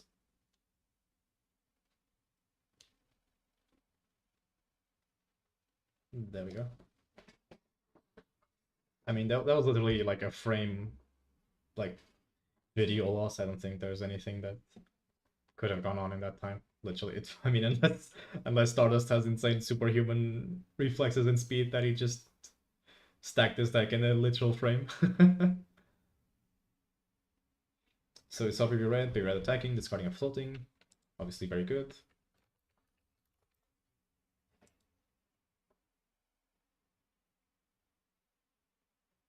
It looks like he's responding to the attack.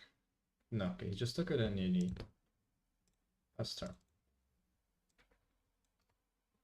Backup charges. So this hand from the water player has to be like really, really bad.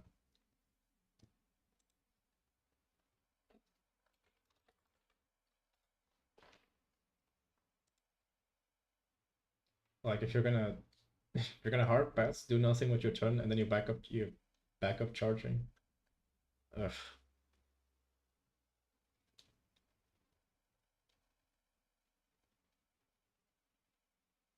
Let's see. At some point, you almost feel like you want to save backup charger to do it during your main phase, just so you have things to use to pay costs.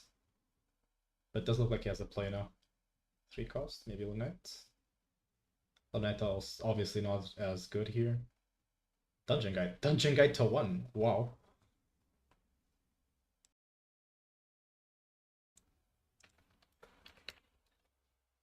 So I mean, I'm very unsure about what this hand looks like. Let's see. We're gonna get a peek here. 2 Frost Vines or Fracturize. I mean, it feels like you could have just stalled another turn, right? If you have Fracturize, and then you just do it on your power cell. He wants to answer the Baby Red right now, but the opponent has cards to Slime Shield, right? Okay, let's see. Yeah, it looks like he has 3 cards in his hand, so he should be able to Slime Shield the attack from Lorraine.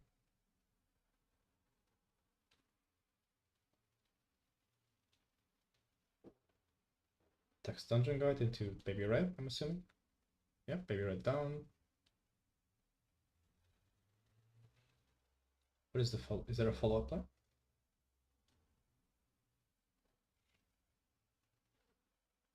Sword Saint. This is a weird play, right? Because you can assume that he had the Sword Saint in his hand, so he could just Sword Sainted for the effect. Like you don't really need the bonus. You could just play it for the top deck manipulation.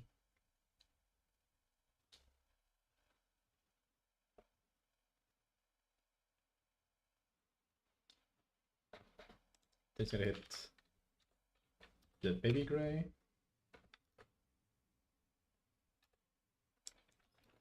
Then he retaliates against the Lorraine attack, putting him at 4 damage.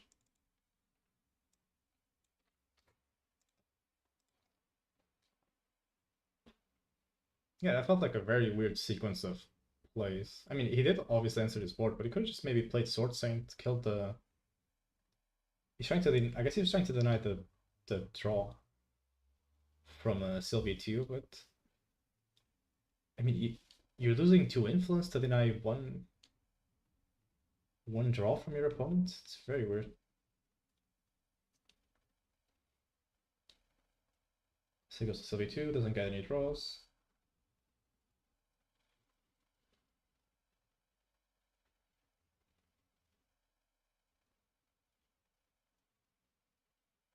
Plays another Baby Gray.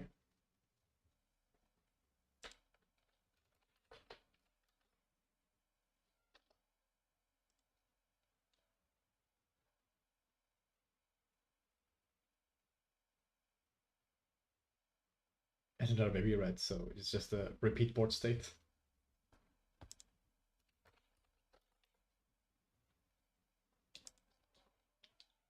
Baby Red, I guess, doesn't trade very well into anything in this board, unless he discards a fire card.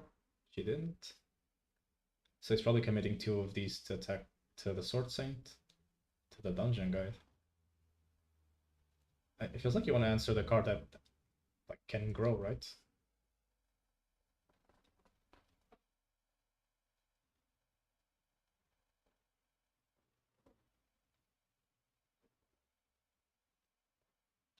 Let's see what's the materialization.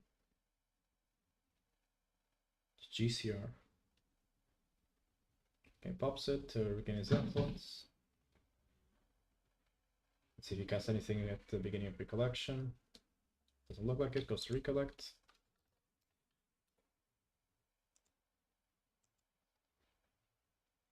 Oh, and he brings out a spear. Nice.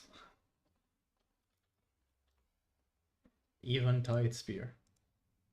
It's interesting. It's nice free-value, obviously. Just use a free weapon. That's actually super interesting because you can just turn off your Xia basically for free, right? If your opponent has 2 rested units, you always have the condition to give the Glory Seeker extra attack.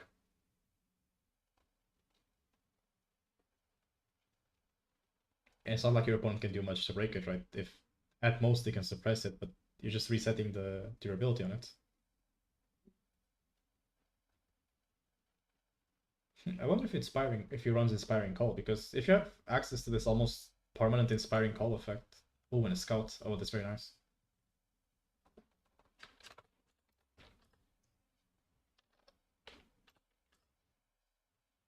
So yeah, this feels more like what we were gonna be seeing game 1. Here we have the Scout doing the role that Lunette should be doing. If he gets a Lunette off this, obviously it will be insane because he can just control the board super freely. Oh yeah, Byaku, you're right. Oh, that's a shame. I thought okay, Byaku's saying that Glory Seeker only works with bows and swords. That's a shame. I thought it was just a weapon. Man, that's okay, actually that kind of sucks. But I guess you have your free sword from Lorraine, so you're almost always gonna have it. Okay, so he's gonna break his polearm just to get the free damage in. So I mean, still with the scout, it was essentially just a removal spell. You just turned your scout into it. You materialize the weapon for free. You killed something. I mean, for pseudo 3 cost, you're also presenting this ally that needs to be answered. Looks like he's going a hard to 3, which is obviously the play. Sylvie, the deck that becomes significantly better when you're level 3. I mean, obviously. You have access to Storm Slime, Ethereal Slimes. He's constantly rolling his dice off screen. Looks like he loses Baby Green and Baby Red.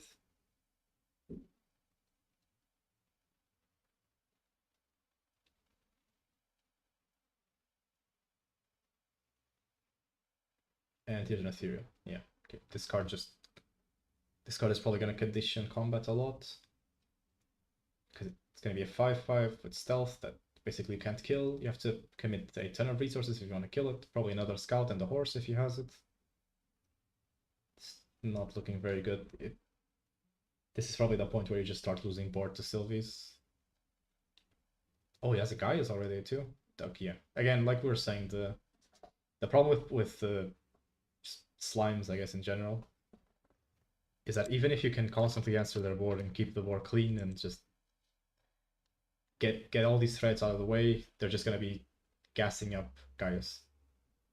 Like now they have a free pseudo draw engine. They have this extra card that they play from the top of the library. In this case, they ran into Slime Eruption, which is somewhat of a brick, but this is an intervention. That's interesting. Hardcasting intervention to prevent 4 damage from the scout.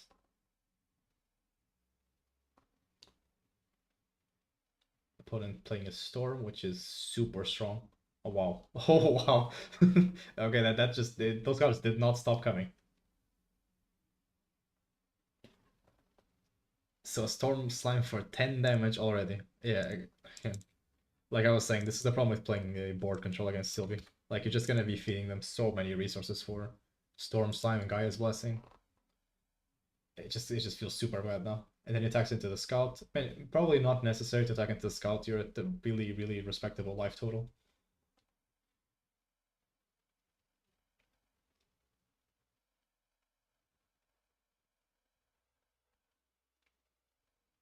Let's see. This game looks.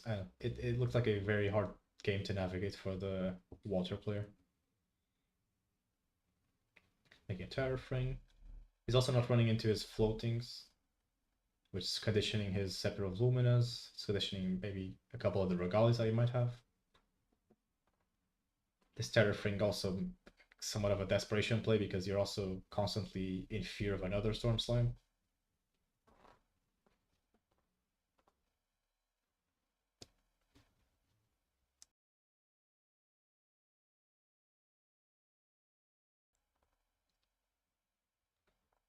See what happens.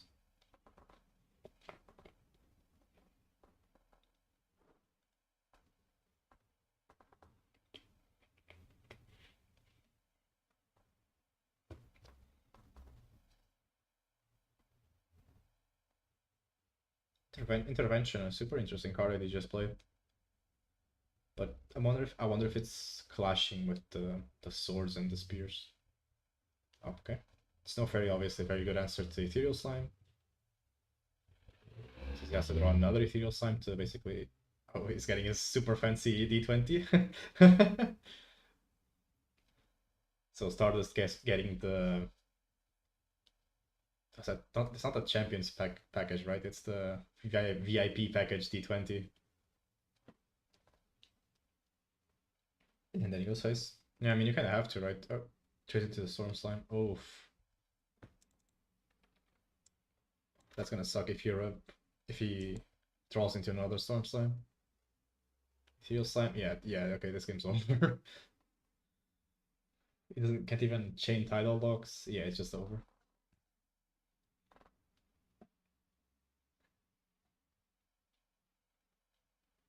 No, we saw really, I mean, we didn't see the best possible opener from the water player, and then the storms obviously just did what storms did. They stacked a 10 damage storm slime super early.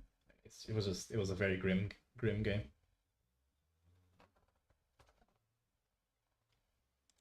But we have our first 1-1 of the day.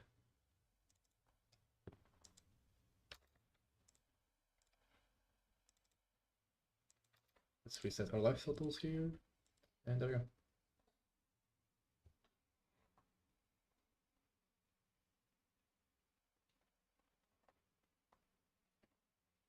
So yeah, Slime's obviously showing having a really strong showing. Like we were saying before, the game probably is gonna be divulging into this somewhat three-way meta, right? Where you have these fast ally decks, these control ally decks, and then you have just Slimes.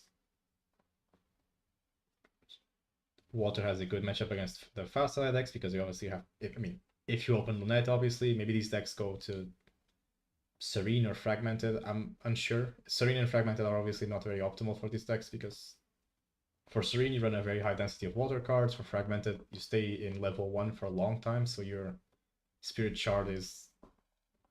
It's just a lot of games is just not gonna get popped. But you really want to see your Lunettes, and Water doesn't necessarily have the best consistency cards. We'll see. Let's see if this Water deck can compete. Water has been very weak, I would say. I mean, aside from Nico, obviously, last season Water was a relatively weak deck, extremely underrepresented in the meta. Nico was most of that representation. We saw a couple of this mid-range Lorraine deck as well, but Fire and Wind were by far way more popular. Okay, so Water going first, drawing their 7, hoping they open Lunette.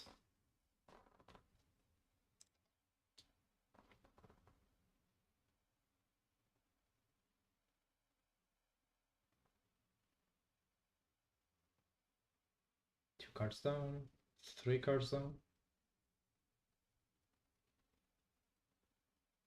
Let's see if it's a balanced Lunette. Balanced Lunette is obviously, I mean, it's obviously an insane opener because you just cut down all of the aggression from your opponent, and you just, again, you're setting up favorable trades for you. 3 cards down, and a Lurking Assailant. That's fine. Maybe this time he tries to go for a more aggro-centric playstyle. It's somewhat hard to play aggro though because a lot of your cards require class bonus, a lot of your cards have low power stats, so there's not really, you can't really erase them as fast as the Wind deck can. Plays a Blissful Calling, it seems.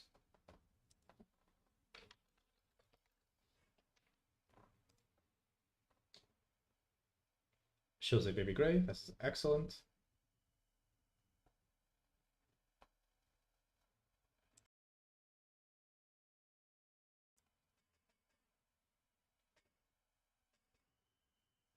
Let's assume he's gonna play. Yeah, obviously he's gonna play that Baby Gray. Showing a Limitless and a baby red.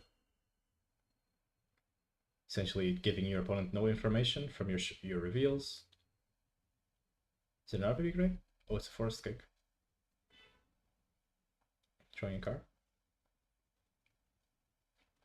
So yeah, Slime's obviously very famous for having these influenced neutral plays that present a lot of power.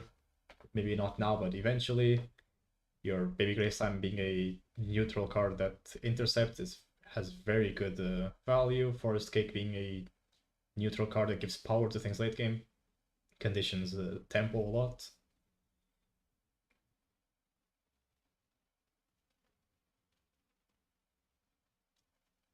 Let's see, we saw backup charger from the side of the water player.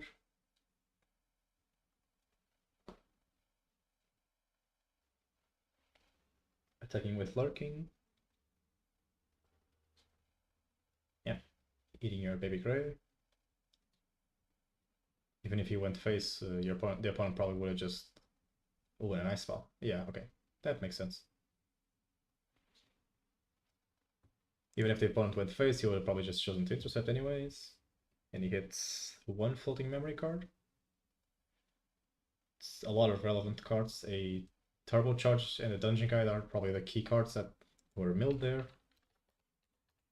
So the the water player would have a couple of really good draws. Like just blindly.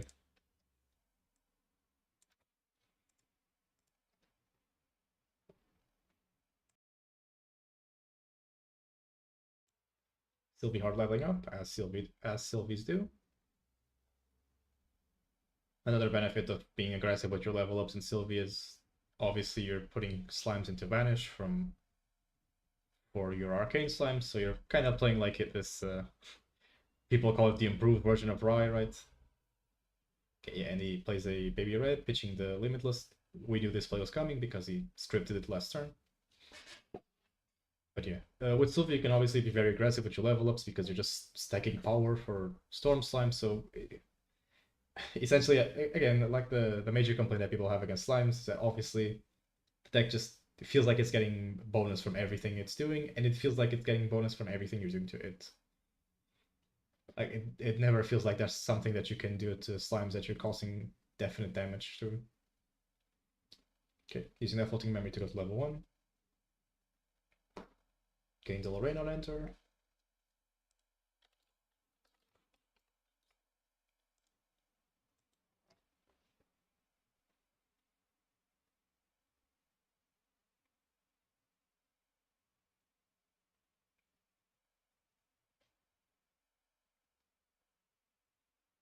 He's looking at his grave, man. This is where, I mean, the Dungeon Guide, the Turbocharge, man, both cards would have been extremely good to draw into.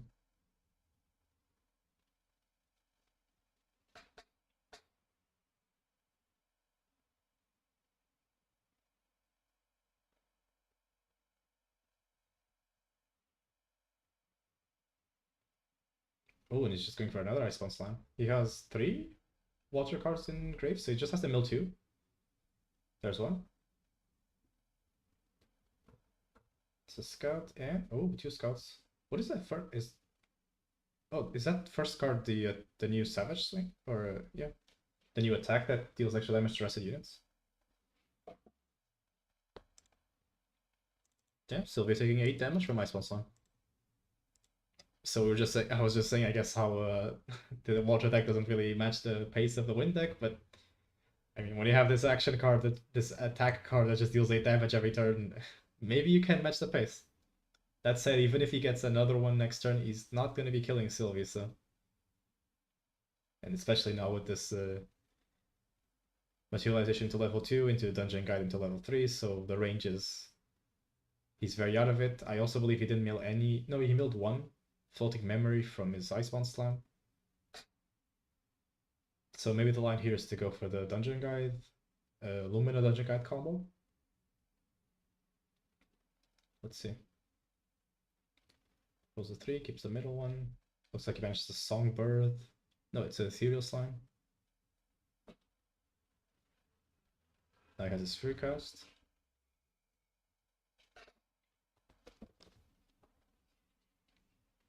It looks like it's a Storm Slime. He's counting the cards in his banish.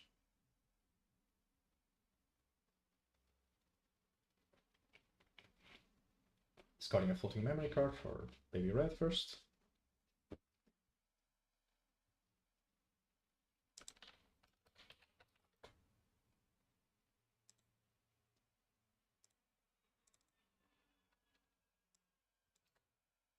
And playing Illustrious, going the defensive way. Maybe it doesn't have a revealing only a Slime Shield. So let's assume the other card is probably like a Blissful Calling or Escape a Wreckage. Something that's not super playable. Or something that obviously isn't a Slime card. Choosing to go for GCR instead of Lumina to regain his influence. It's probably also considering materializing this or activating the spear since the opponent has 2 rested units.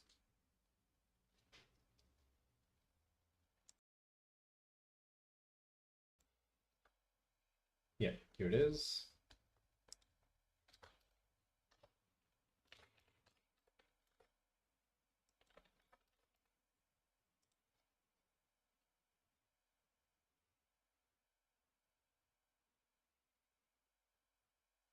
Now he's going into the tank, as they say, the think. I mean, this probably strongly indicates he doesn't have a Snow Fairy, because, I mean, but even if he does have a Snow Fairy, you can handle the Lustrous problem, but then you have your Snow Fairy probably gets eaten by an Ethereal Slime next turn. It's a very difficult situation to navigate.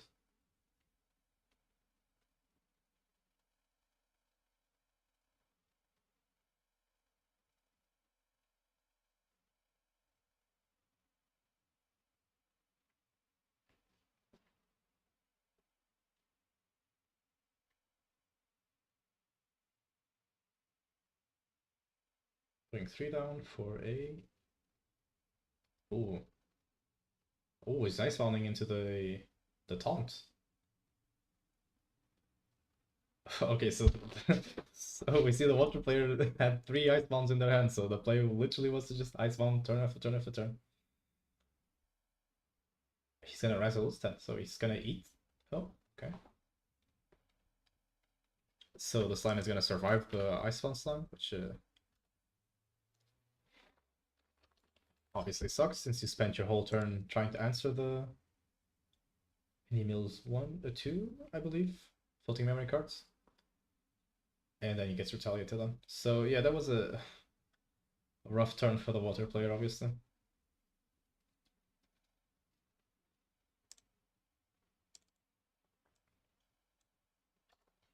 He does have a lot of floating memory in his grave, so he can try to set up some plays, but obviously this is gonna require a lot of time because it's materializations. Man, I don't know. I think this is probably the problem with other decks compared to Slimes, is that when Slimes gets level 3, they have this inevitability about them. Like, they just keep playing bomb after bomb after bomb. And it just feels like you're always playing catch-up. So we see Orn of Beast calling from Slime player into a Birds. There's an Ethereal. Doesn't really matter what he hit. Any single beast that he would have hit here would have been devastating for the Slime player. Or the Lorraine player, I should say.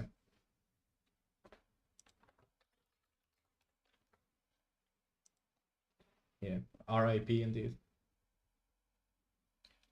Alexander says, him not having smoke bombs is probably the main reason why he'll probably lose.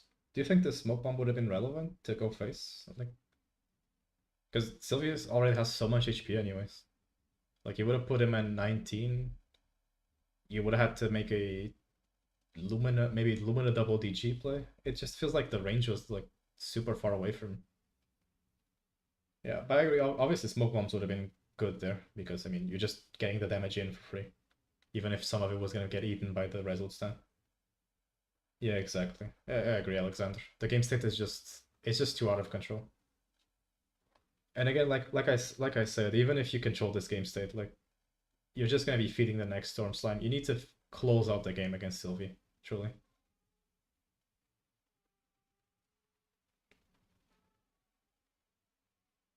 Looks like he's thinking. He does have a lot of floating memories, so his whole deck is probably enabled. Paying 2 for a claymore, maybe? Oh, he's leveling up. He's gonna sweep the sword? Or maybe he's just leveling up for the HP.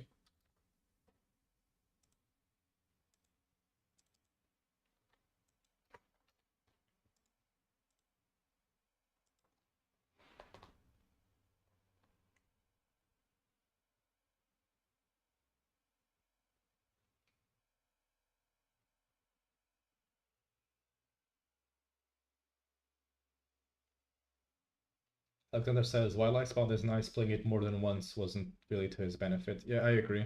I mean, looking at his hand and the triple I spawned, you can probably guess that the like his game plan for this turn was, or this game, I guess, was pretty set in stone. You just high spawn them every turn and you hope that it works. Interestingly enough, he passed on his. I believe this game he also hard passed his first turn, so going first was a real detriment here because I mean, you can't I spawn slam them turn 1, and then they put a baby gray, which you have to answer with something, so you basically just lost 2 turns of your ice bound, and then you have these, like, 3 dead cards in your hand. I mean, it's very grim. We see the scout here tapping down the lustrous slime. This is going to be the point where scout is going to feel extra bad because it doesn't give your champion power, so it doesn't boost up your sweep, which really sucks.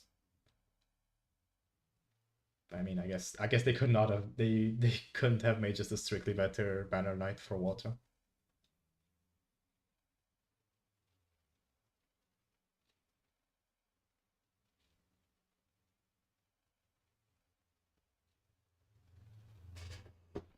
Yeah, I agree. Milling as you say, Alexander, his mills were not optimal.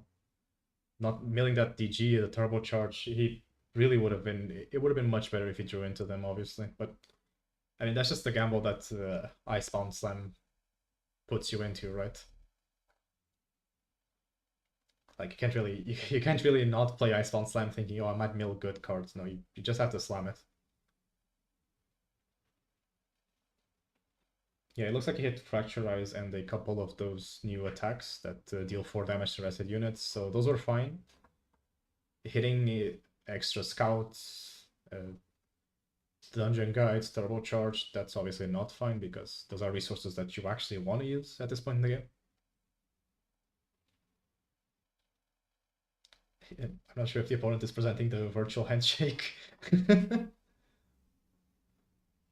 Because yeah, I mean the water player honestly here is just trying to. He's possibly playing to an out that he simply doesn't have.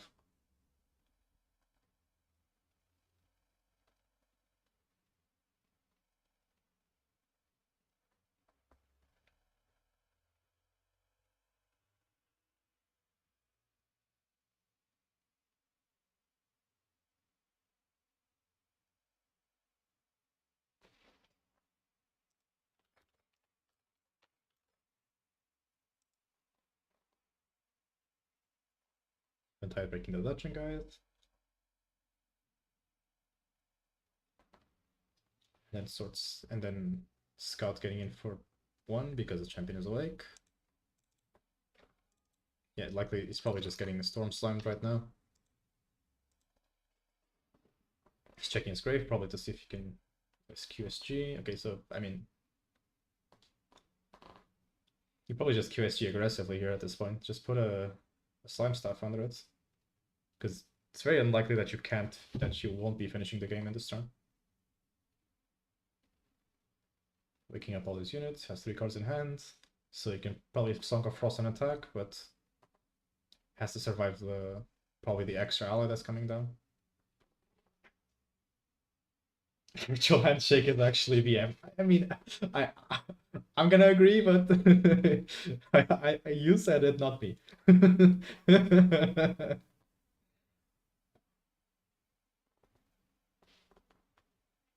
See, attacking with Ethereal to see if he baits out a Song of Frost. I mean, it's just dead here, right? And Storm Slime, yeah.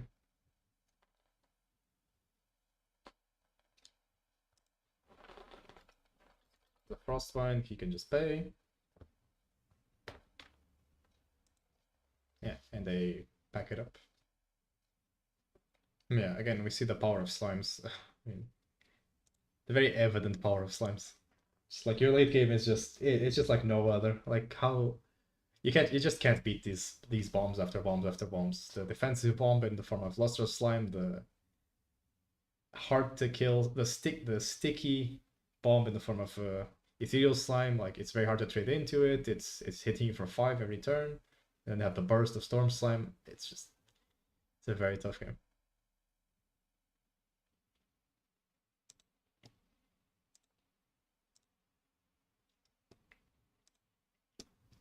So yeah, I mean, there's very little that can be said about slimes that hasn't already been said. Obviously, game 1, I mean, we saw Lunette shining. Like, I mean, the card just carried the game by itself. But then the other 2 games, the water play didn't open any lunettes. So I mean, maybe that was the detriment of those games. But still, in game 2, we saw that even if you do have these control cards, and even if you do keep answering the board, while you are taking less damage, you're still building up resources for the slime player to Gaia's Blessing and Storm Slime you. I don't know, man. It's just Slimes is just very, very, very strong. It's definitely a deck that's here to stay. Like you just can't beat these bombs. Like Lustrous Slime, we saw the Ice Bound into it, but then it gets Resolute Standard, so it just stays there, then retaliates you. Even if you do kill it, they're recovering. It's like this huge wall that if you don't have smoke bombs, you have to deal with. Ethereal Slime is this card that's constantly hitting for consistent damage every single turn. It has very high stats. It replaces itself for basically no cost. It has stealth, so it's borderline impossible to trade into. And then obviously there's nothing that has to be said about Storm Slime. The card is just insanely cracked. It's probably I would say it's probably the best win condition in the game currently. Like this card essentially reads if you're playing the game, you win the game. I know Slimes is just super, super strong. It's very I have to update the text at the bottom. But yes, Slimes is just insanely strong deck.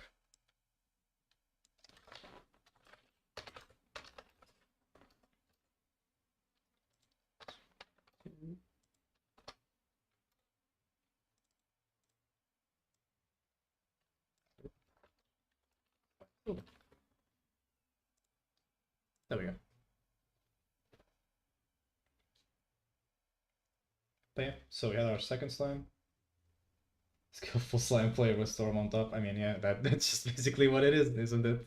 I mean, what the skill, I would say most of the skill expression from slimes comes from how many Storm Slimes can you draw, essentially.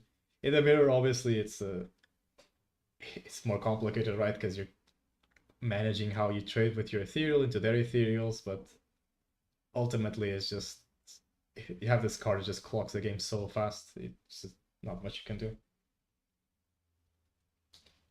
Aquil Stallion goes it. Alexander says Aquil Stallion goes well into the Icebound strat. I also think the other horse would go into this Icebound strat. If he's playing the Glory Seeker and Lunette, like you just have these uniques that you're running by default. You probably could just run the strong horse. I mean, just for existing. Aquil Stallion is basically your Dealer, right? It loses to Nullifying Lantern, but it's still a 3-cost. I mean, it's technically an overcosted Dealer, right? But it's still a very strong ally. That's clocking the game. We also have the Shadowmare, right? Yes, Zhu. Like Zhu also feels like it's probably must run, right? It's like your baby ethereal card.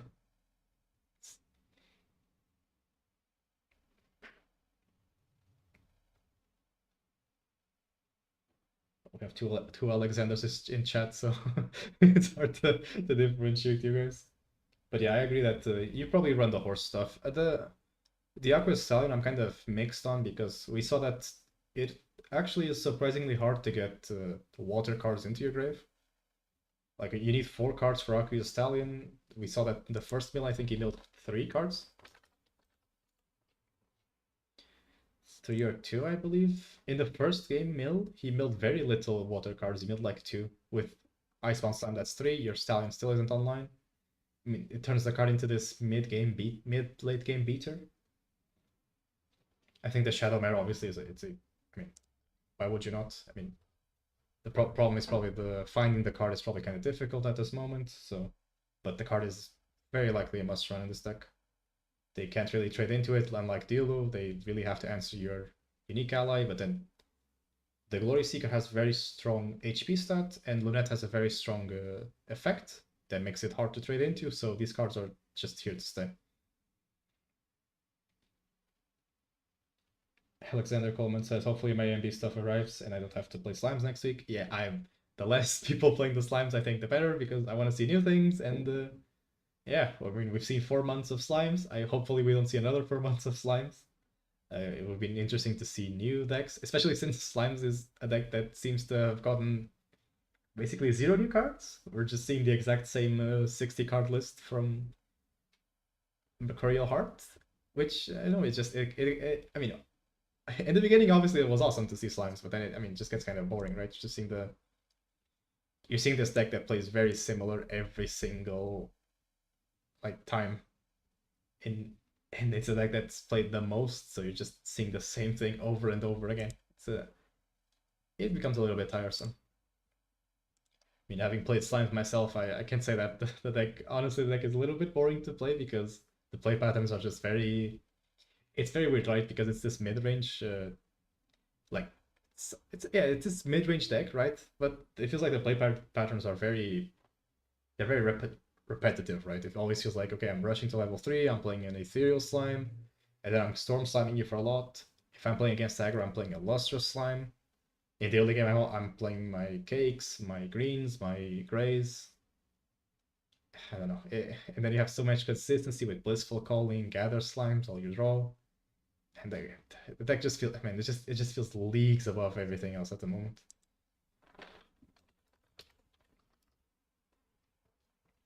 Yeah, I'm aware. Yeah, oops. Let's see if I can get. Yeah, Alexander, I'm aware that they got a couple new cards. I think the only thing I've seen it run though is Spellshield Terror, which I mean, it's the card just basically reads dig for another Storm Slime. It's also probably very effective in the mirror because now they can't just stack a very big. Even if you're tanking an Ethereal Slime attack with Spellshield Terror, the card essentially reads look 5 cards deep, which is a lot. And if those 5 cards are finding you another Storm Slime, I mean, the value is just super good. But, I mean, obviously even Spellshield Terra, other slimes have counterplay for your Spell Shield because they can just slime Eruption you for 1, consuming your whole Spell Shield, and then you just cry. So, again, it's a deck that feels like it does literally everything. So it benefits very little from... Since it's already doing literally everything, it feels like it's benefiting very little from new things. Saying Entrancing Filigree, the Kongbing Regalia. Honestly, I'm very unsure about this card. I'm assuming you just put it under QSG to be your Omni removal card. Like, but again, I'm not sure if slimes even need this. Like, it just feels like a bonus, right? Like, what is your... Is there like one thing that you absolutely need to remove from the field? Personally, I don't really think so. Like, it's an upgrade, obviously. So you put it under QSG, you lose 2 influence to remove literally anything from the game. It's good, but again, it's not needed. The deck is just so consistent. It just does so much of everything. Deals with Alexander is saying deals with Lustrous, Deers, and Dusklight. Yeah, Dusklight is probably the best hit out of all those things. The deer, I mean, it deals with the deer immediately. It doesn't deal with it long term because they can just grab it back. But yeah, I mean, if you put it under QSG, you can just you can just remove the Majestic Spirit and then probably kill them that turn. The weird tension comes from the fact that actually it's not really much tension, right? Because you can just play like an Ethereal. You bench 2 random slimes. you filigree them, get the horse out of the, get the majestic spirit out of the way, and then you storm slime them, and the storm slime was boosted by the filigree. So yeah, yeah. I mean, again, I see it, but maybe it's just overkill. Even the Dusklight answering. I mean, you already had answers to Dusklight in a way, right? But I don't know. Maybe I think the years maybe are just a better answer, right? Because it's a zero cost answer. It's not costing you influence. You can just put it onto the field. I mean, if obviously it's an answer that can be answered, you can also run the Slime's Blessing, which isn't. I mean, it's not the most optimal card to run, but it is a card you can run. It also gives you a level counter which cannot be interacted with. I mean, again, slime just slimes, right? Like they're just gonna do their thing over here.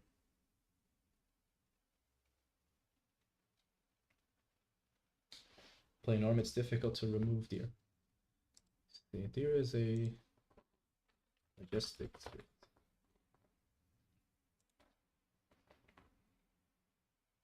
Regalia ally mage beast avatar. Yeah, I can see it. I mean, it probably tanks like a 2 or 3 hits from your slimes, and then if you do that, you're just time skipping yourself, and then they're just putting another deer on.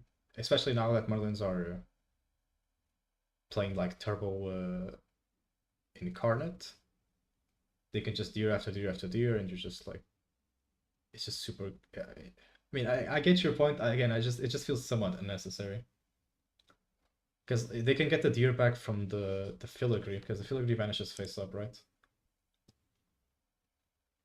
Yeah. So I mean, if you filigree their majestic spirit and you're not killing them that turn, you're not really achieving that much. But yeah, again, I mean, it's just more tools, right? Slime's just getting new cards.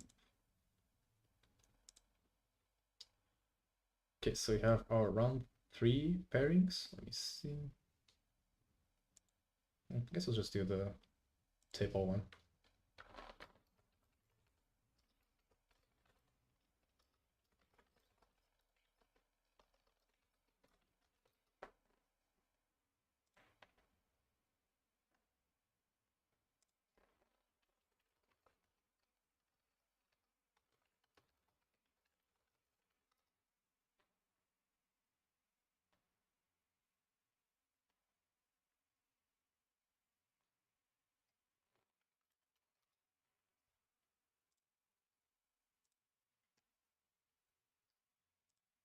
So it looks like the players are at their tables.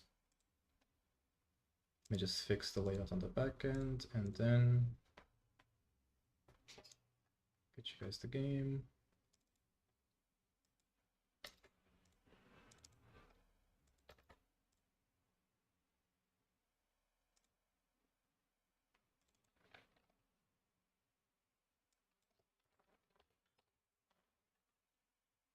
We have Salem, the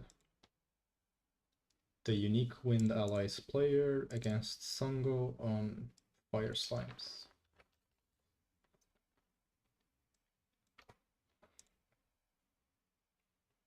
You can flicker filigree with green. Yeah, that's true, actually. Oh yeah, actually, that's really good. But I mean, late game, you're holding your greens to. Yeah, I guess. I mean, again, yeah, the card is good. The card is obviously good. It's just more. It's bonus, right? Like your deck already does everything, and then okay, here's more bonus. Here's a Omni removal from your material deck, just because.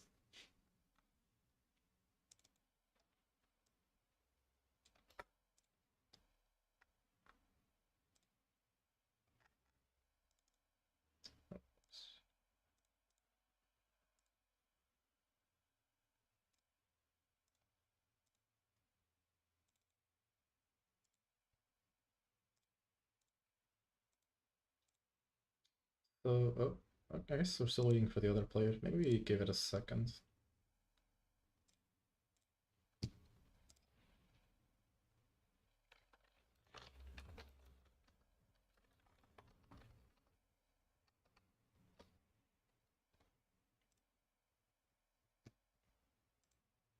Okay, looks like Sango is helping me by.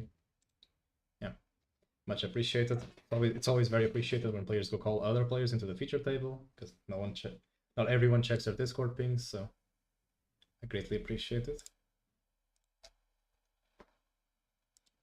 So yeah, looks like we're going to be seeing fire slimes into unique wind allies.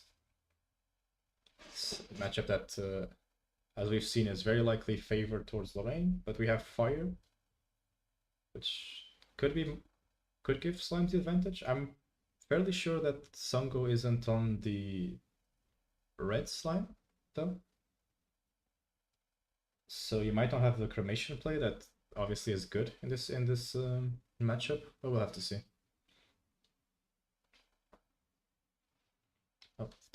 Oh, I forgot. Obviously, I forgot something. It's the time. 8:55.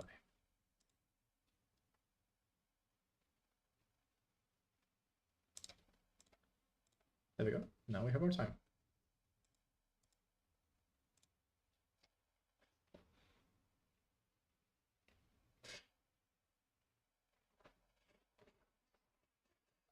So yeah, I'm excited to see what the Toronto tomorrow is going to bring us. See if it's the locals meta here in Europe, or in I guess the Friday League reflects the Ascent meta in any way.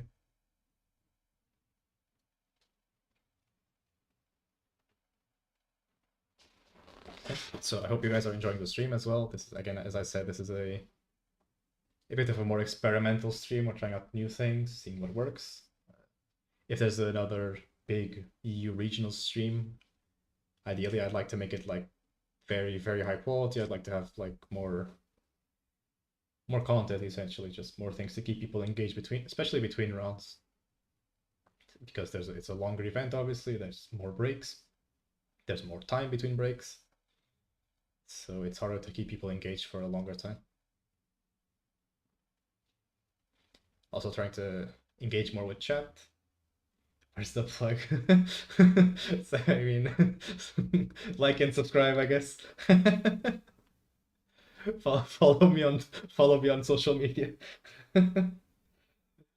Smash that like button and click that bell.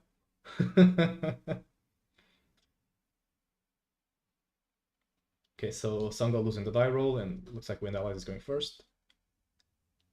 As we talked about in our first match of the day, this deck is probably very favored to go first. You set up your horse. The horse is almost unkillable. Like, very few decks can deal 4 damage to it on a 8-card hand. So you just put up your horse, and then you hit. Let's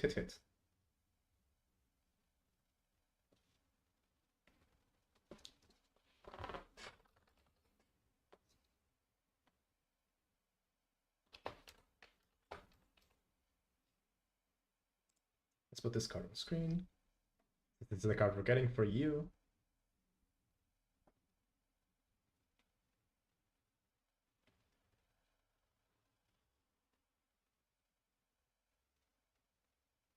Thinking every time I play, it takes a long time to think to turn one. It always feels like it's probably not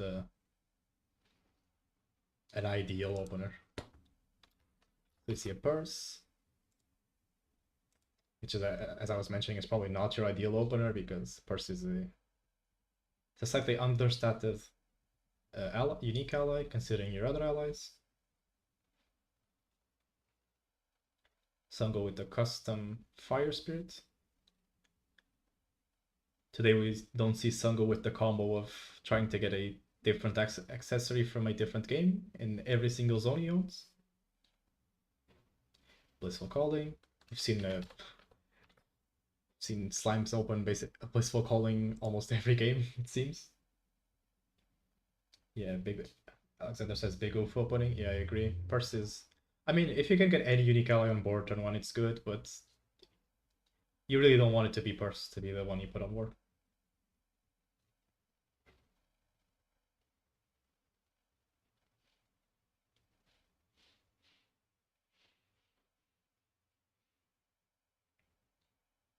This is going to be the hard pass. This is not the matchup you want to be hard passing in.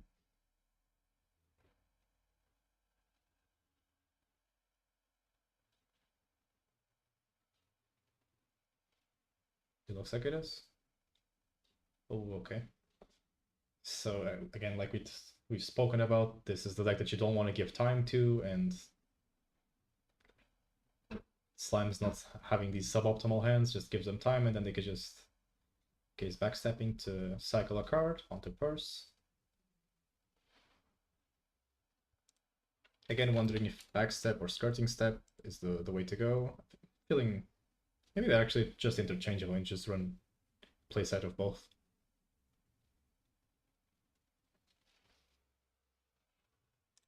Materializes GCR, doesn't pop it, likely because he has a Gildas in his hand.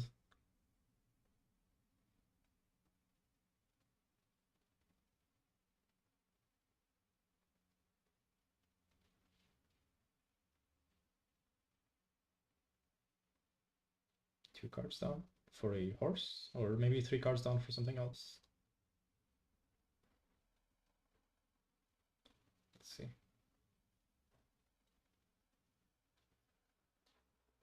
Notably that Purse is also really good now because she's distant, so she's actually hitting for relevant numbers.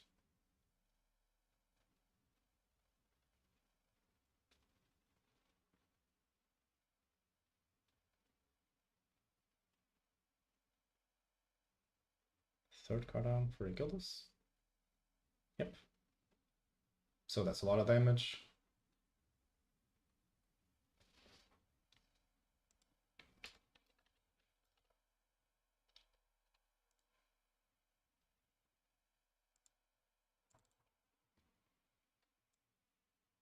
Chooses not to attack with Purse, not using his distant. That's interesting. It feels like you should just attack with Purse, right? It's 3 free damage. You're the aggro deck. And there's really nothing super relevant that he wants to suppress. Maybe he's just using it to protect Gildas. See, it's just like a Purse can suppress units. Yeah, Purse can suppress allies, but I guess you're kind of you're kind of telegraphing that you have a backstep or a skirting step in your hand, and then let's see. If he does it, he has to do it now, right? Because he wants to protect his Gildas. Okay, he can't respond to the... He can't stop the on-attack trigger because there's no opportunity. Purse is also $16, man. It's gonna stifle the Baby Red, which Slimes can't really do much about.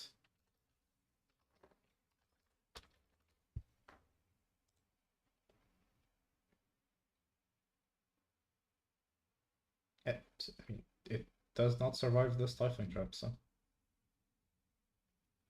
he's just stifling it for tempo, it seems.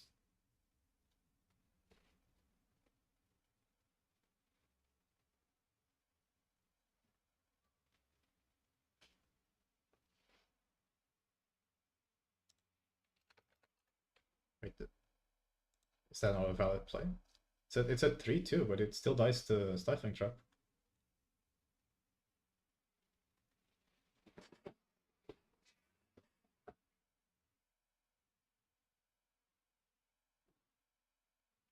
Yeah, Alexander's asking why he's taking it back. Yeah, I also don't understand why he is taking it back. Oh, no, I think no, I don't know. I understand. It's because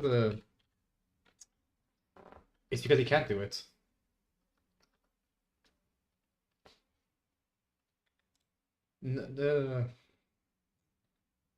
It's because Baby Red isn't on field. It doesn't generate a... Yeah, I can only do it in the combat phase, yeah. But maybe he since he's getting the value from the discard, he feels like it's not worth it. He plays Deflecting Edge anyway, saving the... There is no Anento Yakribo, but I mean you're still killing it. Like it's a... Yes, but you can just respond to the attack declaration. It feels like it's a more definite solution than deflecting edging it. Or using deflecting edge on the attack. We'll see. Maybe he's scared of the slime shield or... Yeah, I mean... He played a... No, but he can't play Slime Shield because he's on Fire Slimes. That's just very, very... a weird sequence. A weird turn, I guess.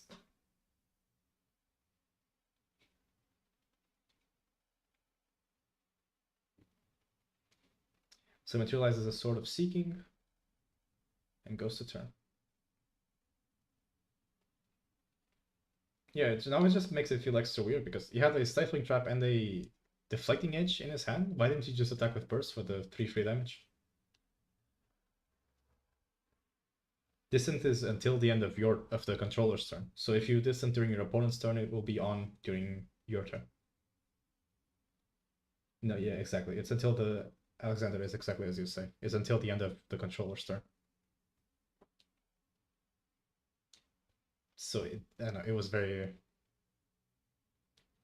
very weird sequence of plays. We'll see. Maybe obviously the players have access to their hands. They have access to information that we do not have access, so they can make decisions that we are probably not seeing.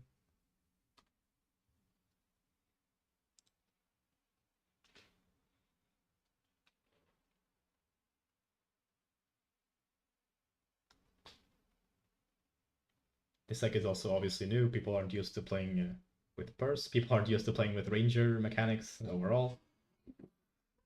So it's, I mean, I think it's excusable that players sometimes miss these things.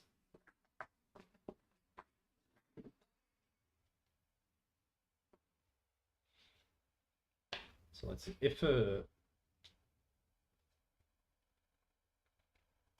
Wind, okay, he's reading Purse. If the Wind player has another unique and Oath of Sakura, he could just make a board that Fire just can't answer. So the tempo is probably just good enough by doing that.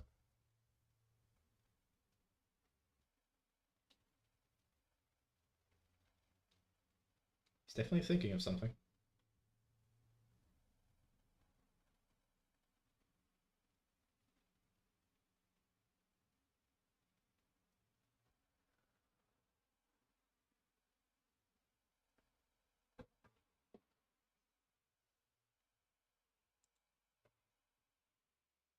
Thing 2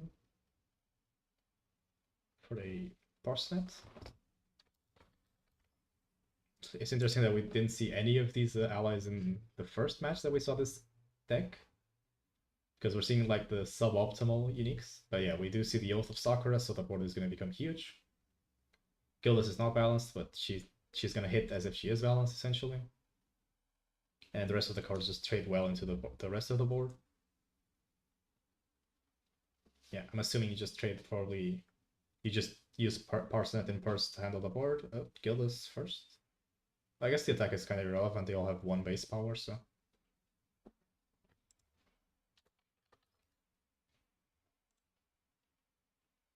Gildas into the Baby Red, and then Parsnip. See if he holds Parsnip back. Probably just swing with this, right? It's 4 damage.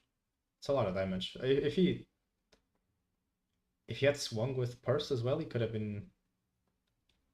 dealt 7 damage with the... I mean, 3 damage from Purse last turn, 4 damage from Parsnip this turn. It feels like you don't want to miss out on this damage. Okay, but you should just choose to hold back.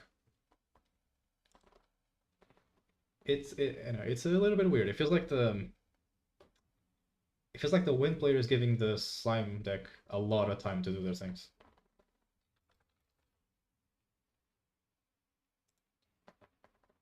Like missing 3 damage, not really missing, but choosing not to deal 3 damage with Purse, now choosing not to deal 4 damage with Parsnip. I mean, you are the problem. I mean, you can protect your Gildas with Parsnip, you can protect your Purse, but do you really care? Like, you're just gonna play another ally, and I mean, your stuff is so big, and you're just gonna be playing at more allies, so that they have to keep answering.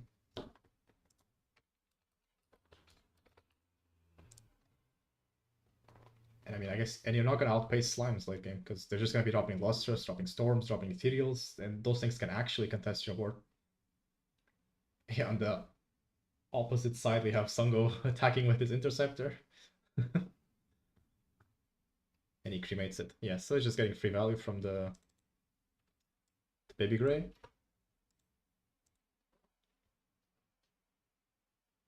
Alexander says that the damage you missed might be the deciding factor. Yes, I agree. I mean, 7 damage is a lot of damage that you're choosing not to deal. And I mean, in my opinion, you're not going to be outpacing Slime's late game, especially if you remain on Spirit. Your health pool is very, very low. Storm Slime and a couple of Ethereal Slimes can just kill you.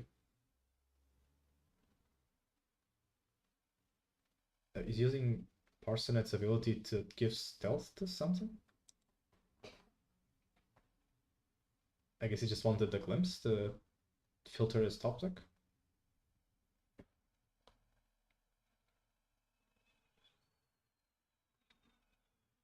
Someone has 2 slime cards in banishment, so the Storm Slime isn't very menacing right now.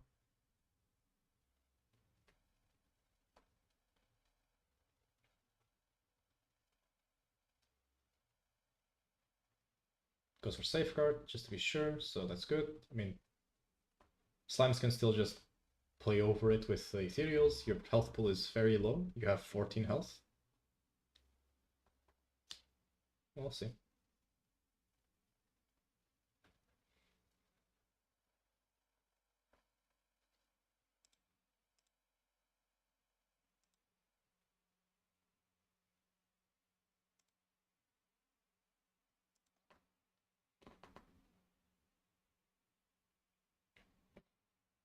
He's attacking with Sword of Seeking with the Spirit.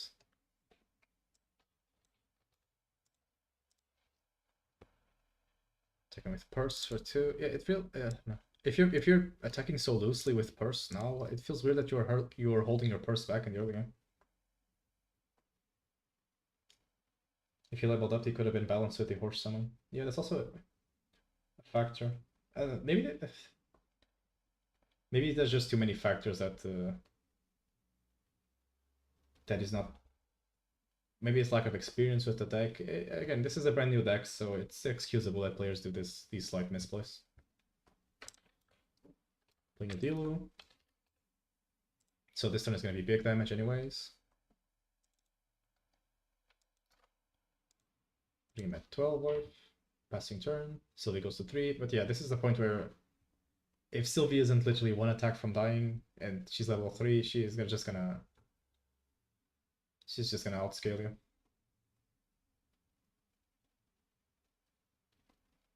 Asking for cards in hand.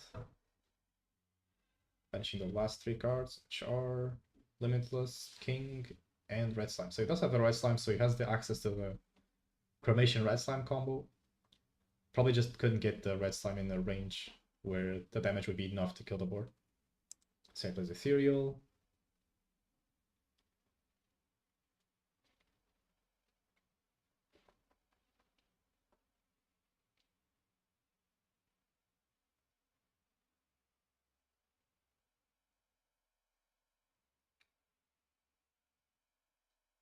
Has 3 cards in hand. I mean, this Ethereal is very likely going face. You don't really want to trade into anything. Actually, you do want to trade because you have True Sight, so Purse is useless. Parsenet.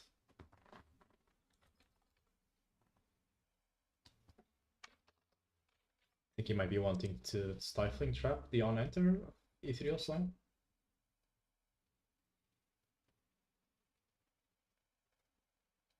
He could have won the. Alexander's saying he could have won the game already. Yeah, I also think so. I mean, he missed 7 damage. He would have been a 19. He could have balanced skill his last turn, which that's another 3 damage. So he's actually missed 10 damage this game. And I mean, there wasn't really any trading going on. There wasn't really any factors that would cause this 10 damage to not be dealt.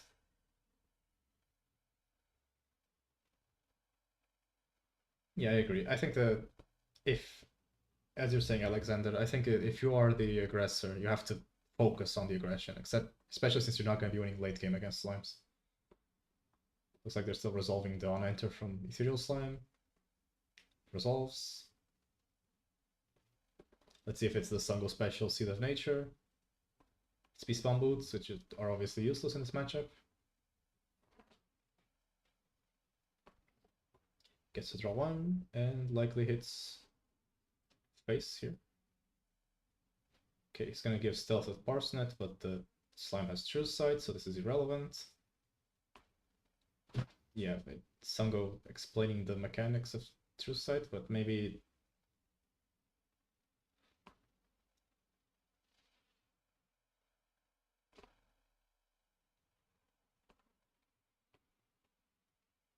Yeah, the horse also should. Yeah, also the horse should be awake with vigor. That's also true. So yeah, I'm thinking maybe it's just lack of experience from Salem. It's probably trying out the deck and seeing what he can do and can't do. Okay, so he blindly shows a favorable wins, which gives Steelo stealth likely, but it's irrelevant because Ethereal Slime has True Sight. I wonder if killing Dealo even is a good play here because you're turning on Oath of Sakura. The opponent can just go Smoke Bombs, Oath you, and you just die. Yeah, Dealo is dead. Let's see what's the follow-up. It is Illustrious, which is, again, as we said, not very good. Because you can just smoke bombs and then you just cry. He's probably asking if he wants to Stifling Trap this. Which I'm assuming you don't want to Stifling Trap this, you just want to retain influence.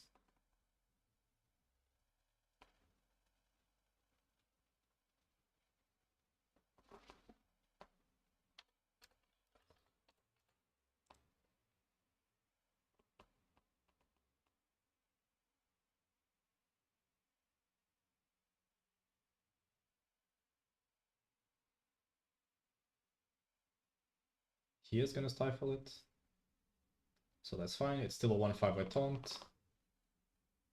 It doesn't really retaliate into anything, but it still tanks a ton, and then he has another one. Yeah. This is the optimal play from Sango. You're protected against yeah, well, in his hand is cracked. Wow.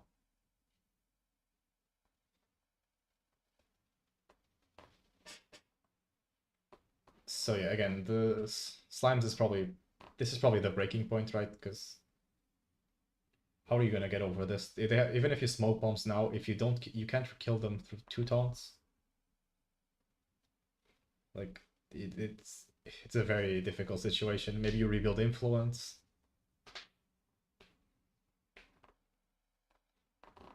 Yeah, I also agree that stifling the Luster Slime was not the play.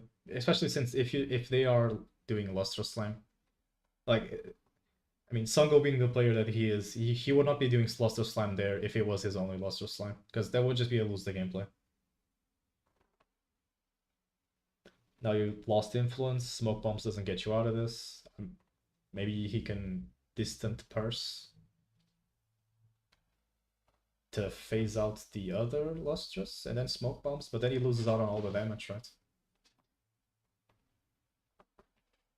The state of the game is just very... It's as you say, Alexander, this is game 2 situation almost, because you can just pick at your board with Ethereal Slime. He has the double Lustrous barrier. Yeah, it's not looking good. If Sango still has the Seed of Nature tech, he can probably just go Seed of Nature, attack with the Lustrous, attack with the Ethereal, and then Storm Slime from here. Looks like he has about 4 slimes. Let's see. And it has way more. So it has at least 4 slimes in banishment, so yeah, you're getting Storm Slimed for a lot.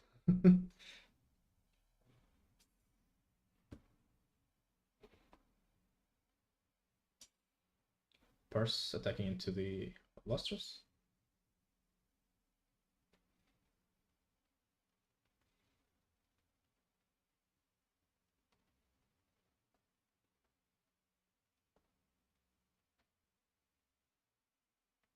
He retaliates now. He's juggling the damage, likely. I mean, he's probably confident that even if he smoke bombs and oaths, he doesn't die to this.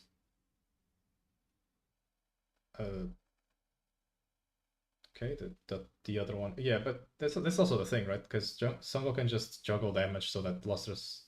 You can't really trade effectively into both Lustrous.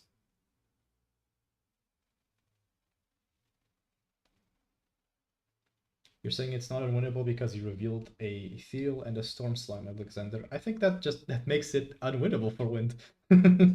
Because if the opponent resolves two Ethereals, two Lustrous Slimes, I mean, he's just gonna destroy your board next turn, and he has this like barrier of allies that you literally can't get over. So yeah, we see a scoop and a concession and going to game two. It's fairly natural. Again, the damage might have been the deciding factor because Sango can't afford to do this damage juggling play. If he's 10 damage, 10 each. I mean, as you said, Alexander, the game would have been over because he missed 10 damage on the champion. But even if he just had missed the 7 damage, Sango would not have been able to juggle this damage on the Lustrous because if you retaliate one, they smoke bonks the other, and then you get hit with the rest of the allies.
Alexander says, the early game and not leveling up was really oof, but I think this version doesn't play Rallied Second Wind and Ace. And yes, I'm 99% sure this version doesn't play the wake up cards.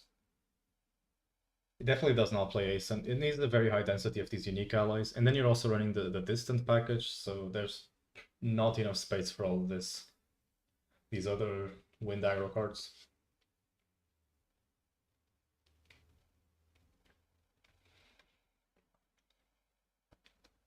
Rallied might be because I mean, if you would run one of those cards, you're very likely to run Rallied, but Rallied being class bonus kind of clashes with the game plan of the deck. This deck looks like it needs a lot more influence than normal wind willies, I guess.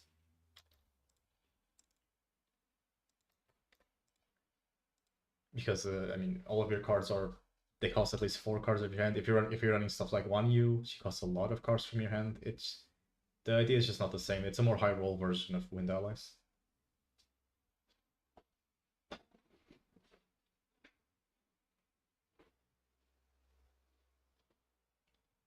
So the Wind player going first again.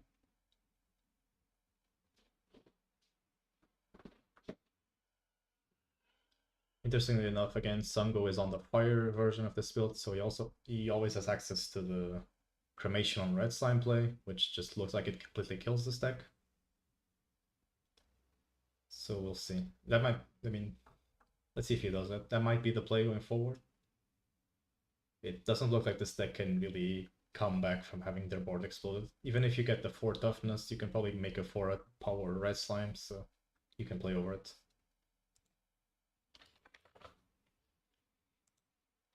So you see a Gildas opener.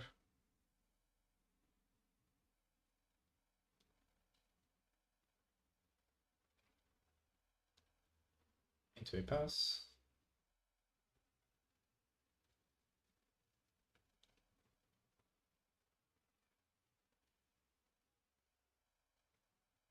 Yeah, Alexander, you need him to draw so you can win.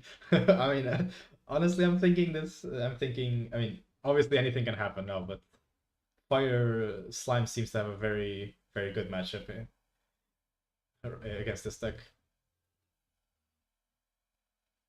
He needs, I guess, if he gets high rolled to heaven, I mean, it's over obviously, but okay, plays a baby red. He probably needs to GCR to get to play both Dilu and another unique ally next turn, which puts Gildas off. I believe it puts Gildas off balance. No, actually, you can probably play the 3 cost unique, and then you attack with Gildas, and then you play Dilu. So Oh, he's gonna stifle the... Oh wait, no, you have to do it in response to the attack.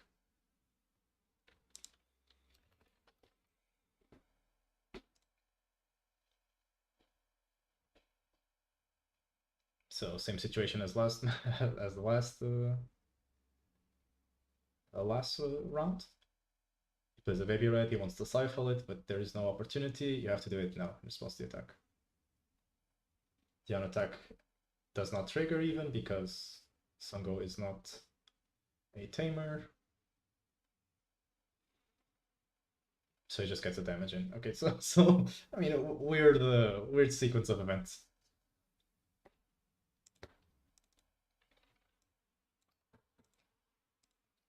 Again, he probably maybe stifling it was the play, but he doesn't really have a.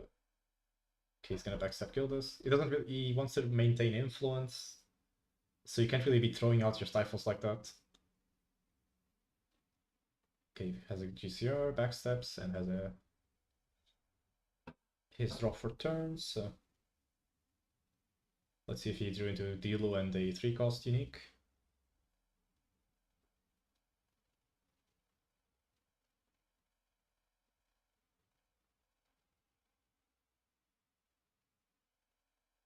Yeah, good. Gildas looks like it's putting a lot of work in these matches. Oh, nice. That's really good. Liu Bei.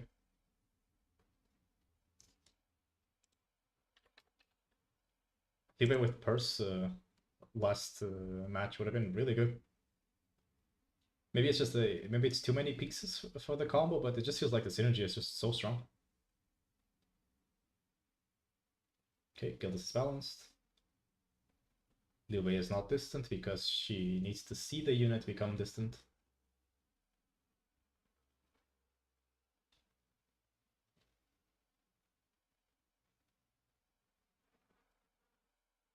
So Gildas gets in for 4. And Liu Bei gets in for 2.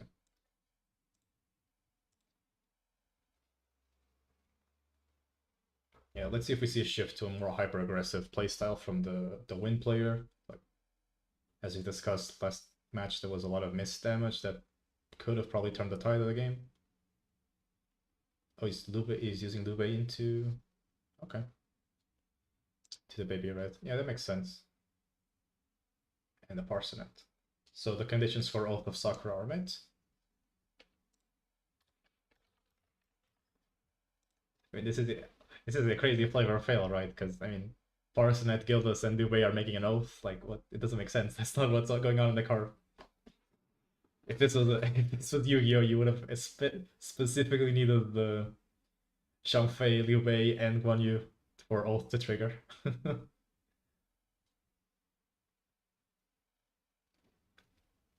And then we see a pass, Sango hard levels, he banishes a floating memory. It always feels good when you randomly banish a floating memory for your hard levels, because, I don't know, mentally it just always feels like you lost nothing.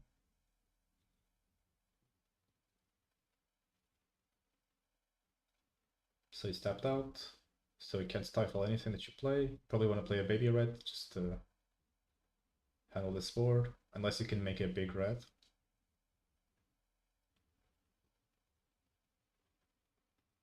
See, maybe that's what he's maybe Sango is considering taking an off turn to stack a couple cakes, but I mean he loses the access to his Sylvie +1.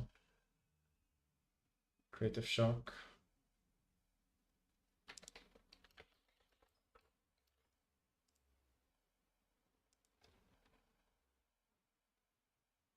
Discarding a Slime Eruption. No, always good when Creative Shock discards a floating memory.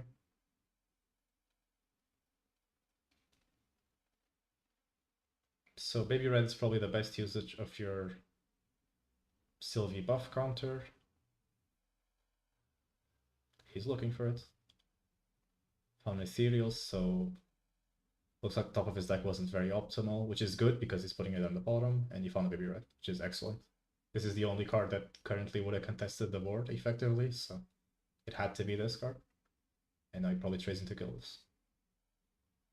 Oh, but he has Parsonet. Oh, yeah, true.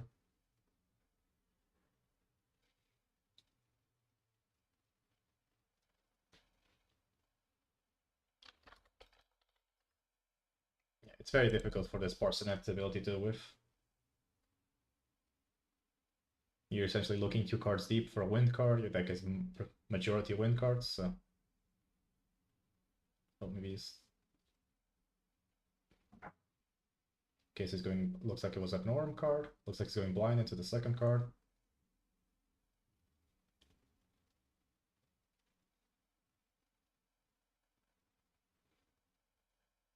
And it is a wind card, so your attack got eaten.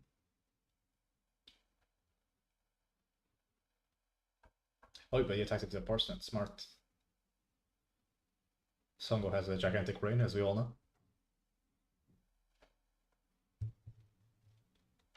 So he takes the least damage off the board, but it's the only damage that he can really deal with. Parsnip, interesting how Parsnip has this soft taunt to it because of the protection that it gives your other allies.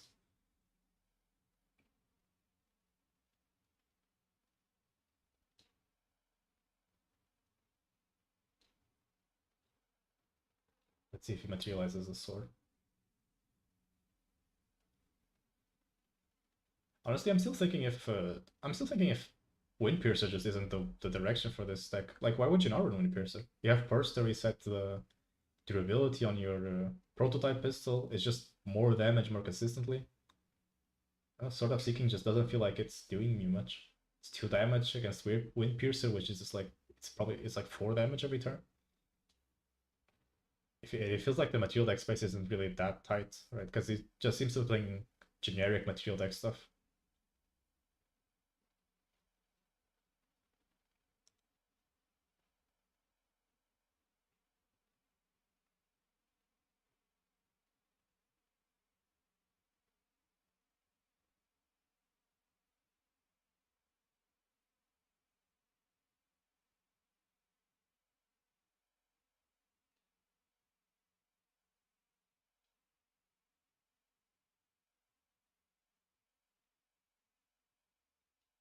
Looks like we saw a tune.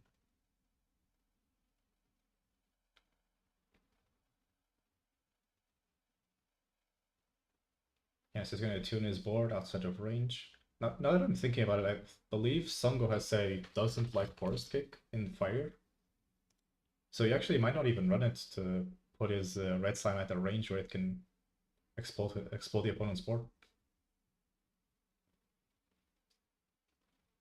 Okay, now you're getting hit by 5 from Gildas.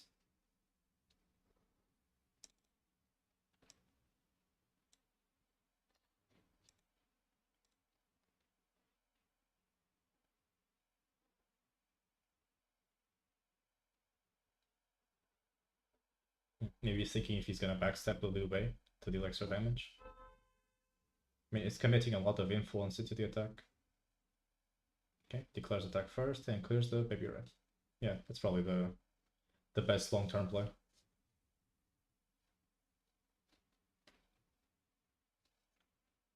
Getting a poke in with the sword as well.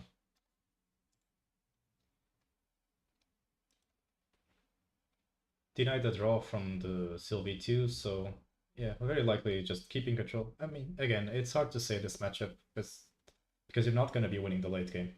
So do you really want to be contesting the board? Like, I mean, you went up 1 influence. Oh, result stand. Oh, that sucks. You went up 1 influence by killing the baby red, but now you're missing out on 2 damage.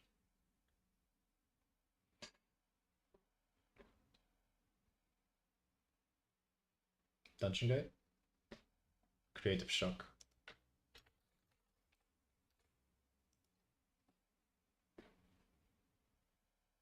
So it looks like Songo's hand just isn't very optimal either.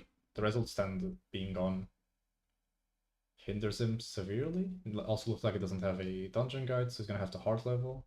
He's cutting an ethereal as well, so yeah, it was likely a very hard choice.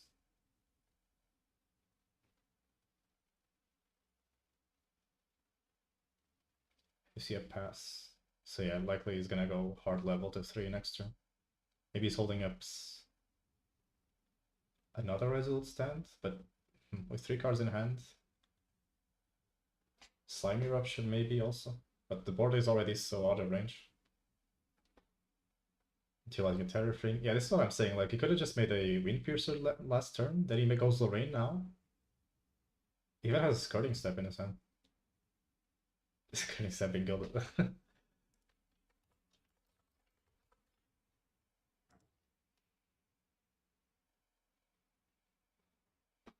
shows you two cycling traps. So this is yeah.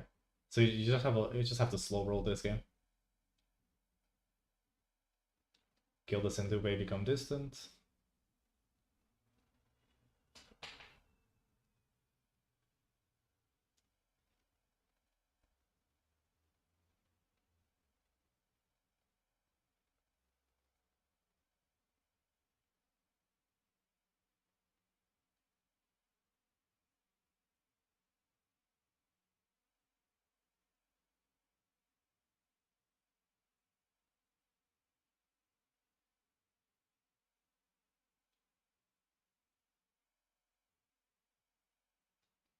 I'm thinking.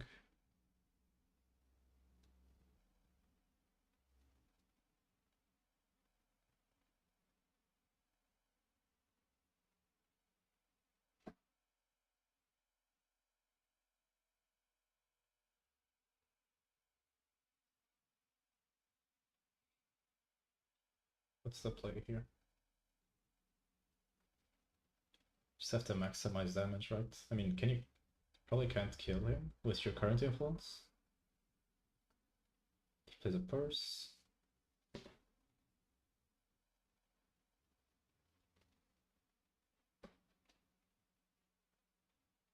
Would he have had enough influence to play purse and skirting step main phase? I mean, it's just extra damage. I guess this way he's holding up a stifling trap, which he's very likely is just gonna use. Luwei is distant. You're just dead. I mean, you would have just died.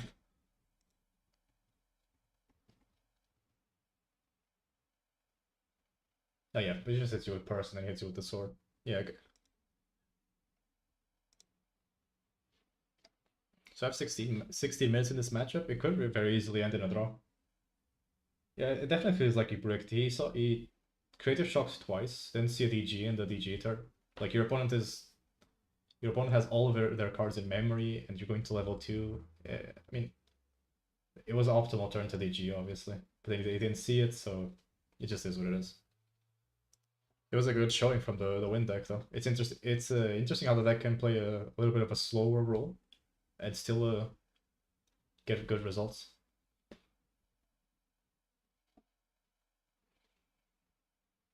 Like even the Wind player felt like it didn't have a very optimal hand, opening Gildas into Lube into Parsonet. It's not super ideal. Obviously, you saw your 3 uniques that you always want to see, but you didn't see Oath of Sakura. You saw your tune with 2 allies on board.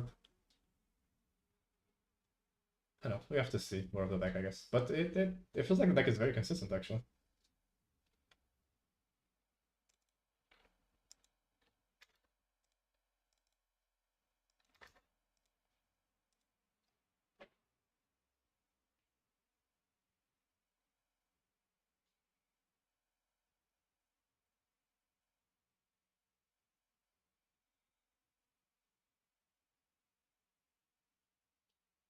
So game 3, let's see if Sango chooses to go first.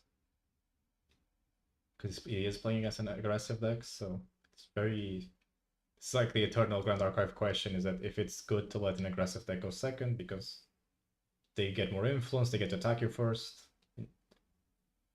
If you have 8 influence in the Wind deck, you can open Dilu plus any 2 cost or 3 cost unique ally, and you're already getting hit by 4, so it's basically like getting hit by Gildas.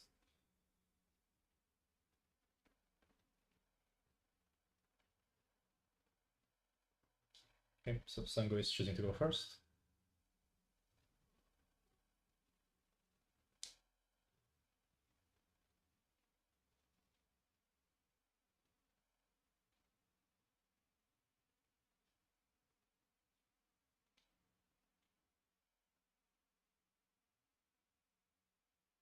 And the hard pass. Oh, that's Not very good news.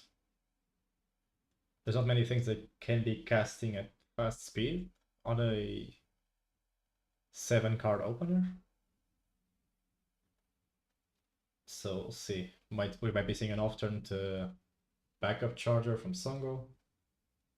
Which I mean, if Salem plays this well and he just goes turbo aggro, he can probably just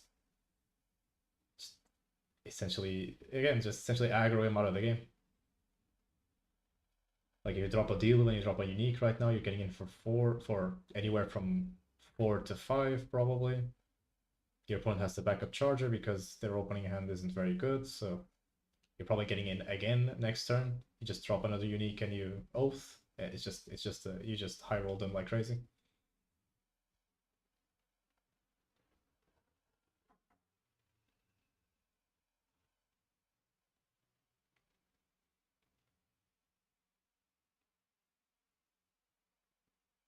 Looks like both players taking their time. Maybe neither of them opened a very optimal hand.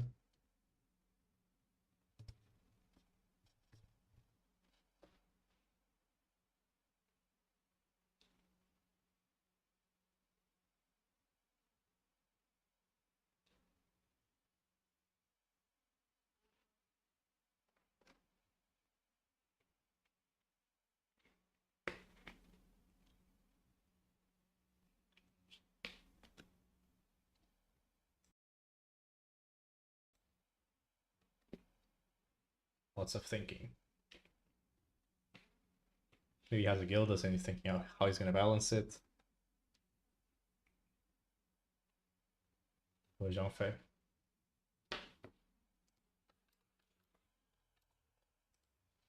This card feels like the moment a new, I guess, a better unique wind ally drops, this card is probably not seeing play. Oh yeah, Sung is on fire. You can just do the classic fast speed creative shock.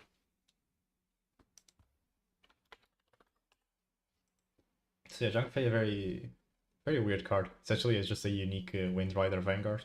Second effect is very difficult to proc, since the timing that it triggers and the class bonus is just not very conductive to your strategy. Sungo pitching a reprogram from his creative shock this card.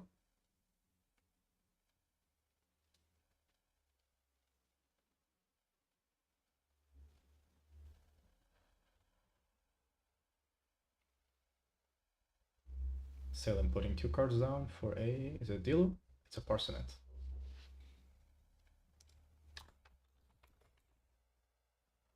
So that's a fine opener. It's obviously not your optimal opener. You probably wanted to have a horse on the field, but you have 2 uniques. One of them is very annoying to get rid of. Parsonet, as we said, has a soft taunt to it, and you can't really kill the Jean Fei because Parsonet is just gonna give it stealth. Okay, cast a fast speed creative shock.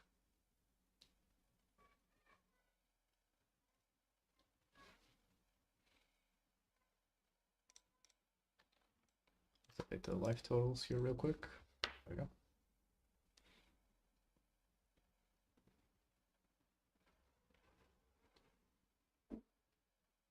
Showing him king and king, I believe. To draw a card.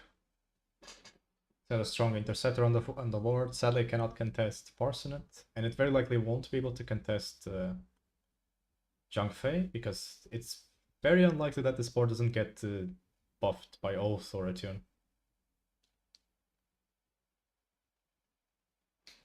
He's just gonna art pass, keeping his interceptor. He's gonna use Parsonet for value.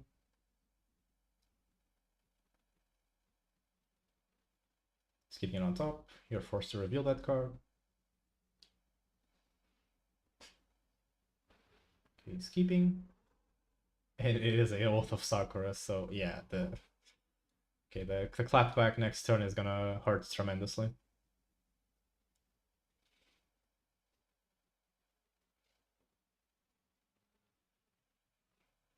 King of GCR. Yeah, so all he needs now is influence to get a third ally on board, and then Oath.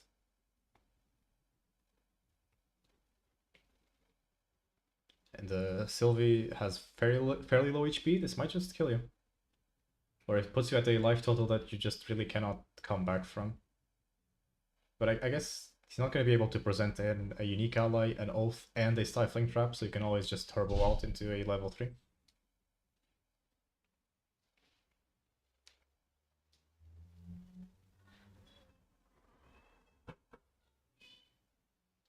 Let's see what he does. We collect these cards.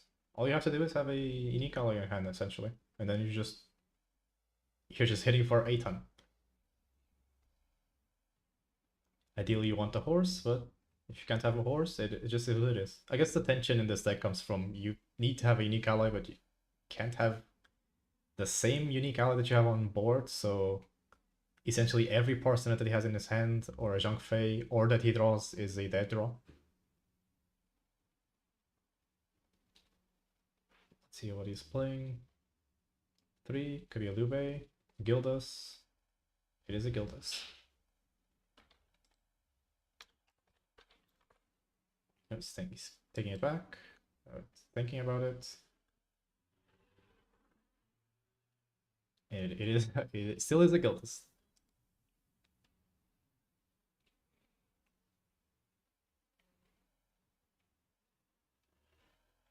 This is a really good situation. You attack with Gildas, and then you oath your board. The damage is exactly the same. Actually, balance here is completely irrelevant. You're getting the exact same damage if you have balance or not.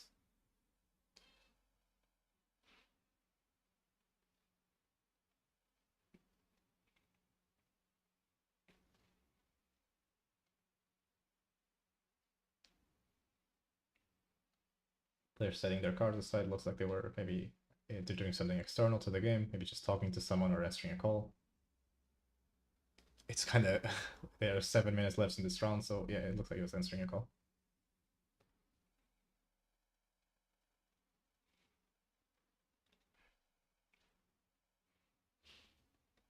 Players, I believe, have 3 minutes or 2 minutes to answer calls during a match, so it's enough time to just pick up your phone and say, call me later.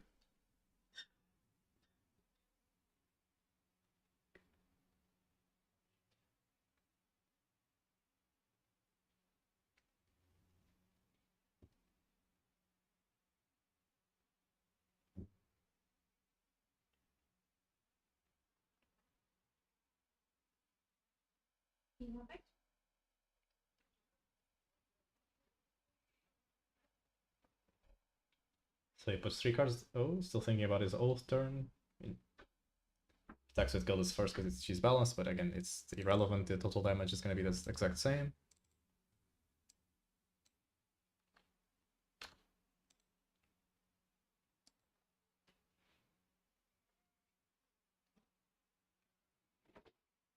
Pop GCR, so now you oath. Or maybe he's just playing it safe and he's holding back Stifling Trap. That feels like it probably wins you the game if you just hold back Stifling Trap.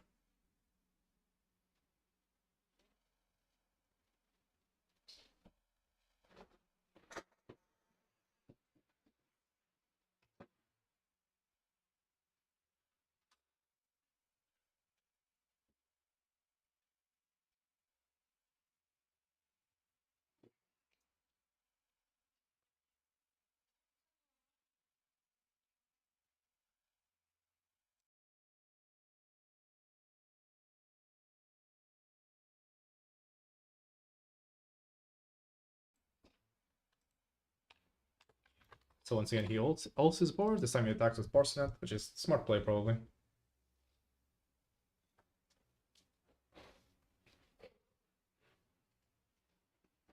Kribo says he could have fished for a horse with ring. Yeah, I agree. I think the Gildas wasn't really a necessary thing. Maybe he was too hyper-focused on maintaining balance when balance was essentially irrelevant here.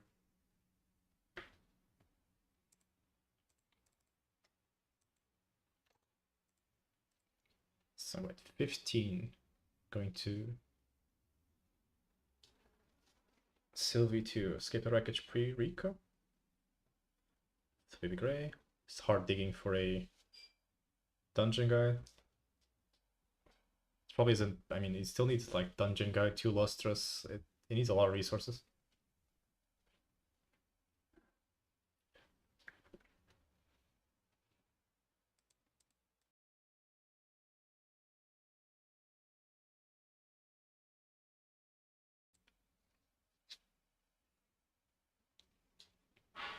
Let's see if he found it. Yeah. Oh, stall. Okay, so he's going shields up. So his hand is probably not very optimal.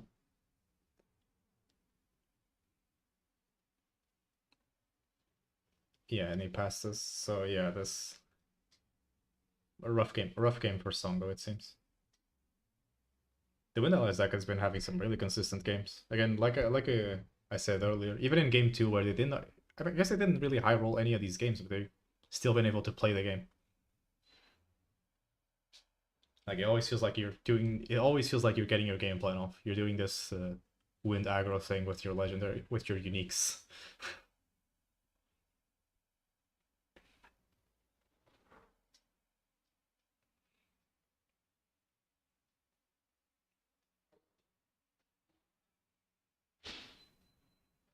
Go to turn. This would have been a crazy turn to materialize a Wind Piercer. Maybe he thinks that maybe the Wind Piercer just whiffs too much to be run. I don't know. If you're running a Parsnip in a deck, it feels like you can just run Wind Piercer for free.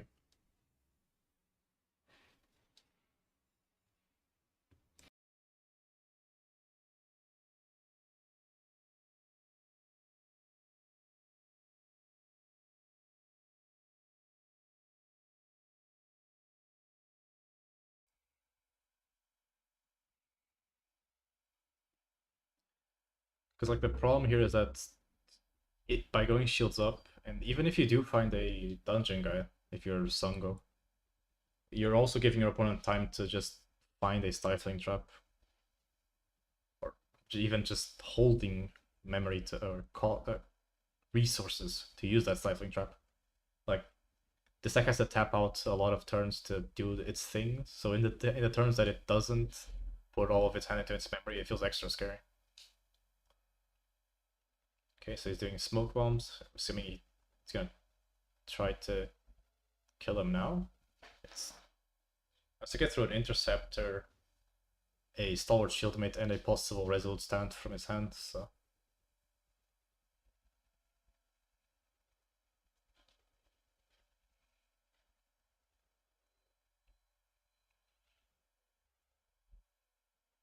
yeah, he's thinking about it. Here you obviously smoke bombs the target with floating memory because it gives them more value. I mean, it slams obviously, so both of them give them value, right? The floating memory versus the extra cards engraved for Gaia's Blessing or Storm Slime. This Sungo's graveyard is fairly small, it seems, though, so. Okay, so he's gonna smoke bombs, assuming. Let's assume he's gonna target the Stalwart Shieldmate.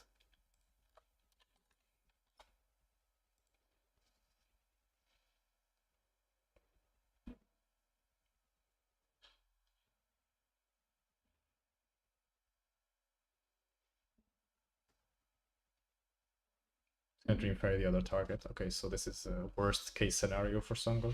Very good turn for Salem.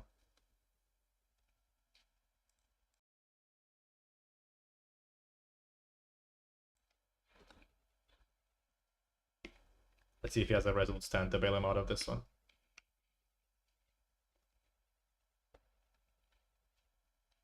Yeah, no, I don't know. It looks over. If he's gonna take the first hit, it's just over, right? Because he didn't resolute stand. Yeah, no, it looks like it's over. No, that was well played. The deck was a.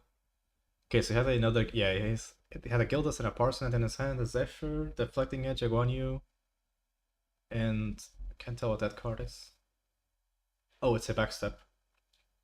So yeah, that was a strong showing. Yeah, the problem, I believe, it's like what Salem I think probably is going over with Sango now, is that every single time, every single other unique ally that you draw that you already have on the field is a pure brick.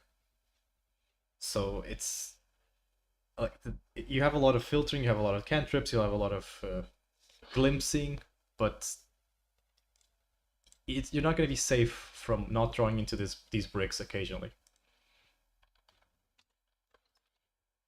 So yeah, we saw a very strong showing. Wait, to update this part here. I always forget to update this one.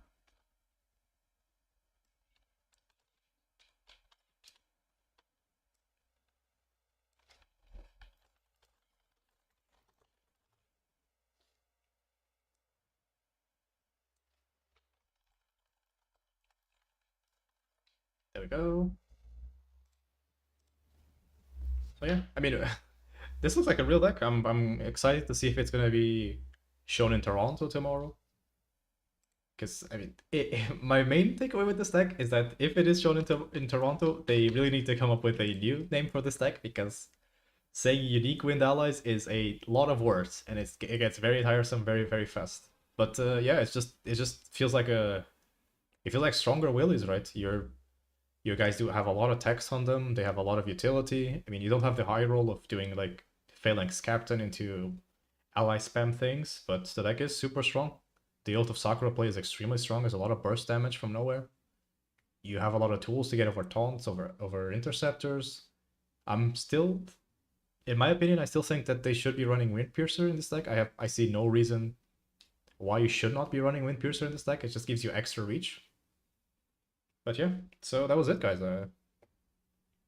Unique Wind Allies takes the whole thing if the standings are correct. And yeah, I hope you guys enjoyed. This was again a slightly different stream. It was a more experimental thing, and it was I guess in a way practice to see if I could do something like this by myself, and maybe we'll see. We'll see if more comes from it. So yeah, thank you all for watching. I hope you had a nice time. I hope you enjoyed the casting. I hope you enjoyed the. I hope the gameplay was quality. I hope the layouts were quality. So yeah, I'll see you guys in the next one. Bye.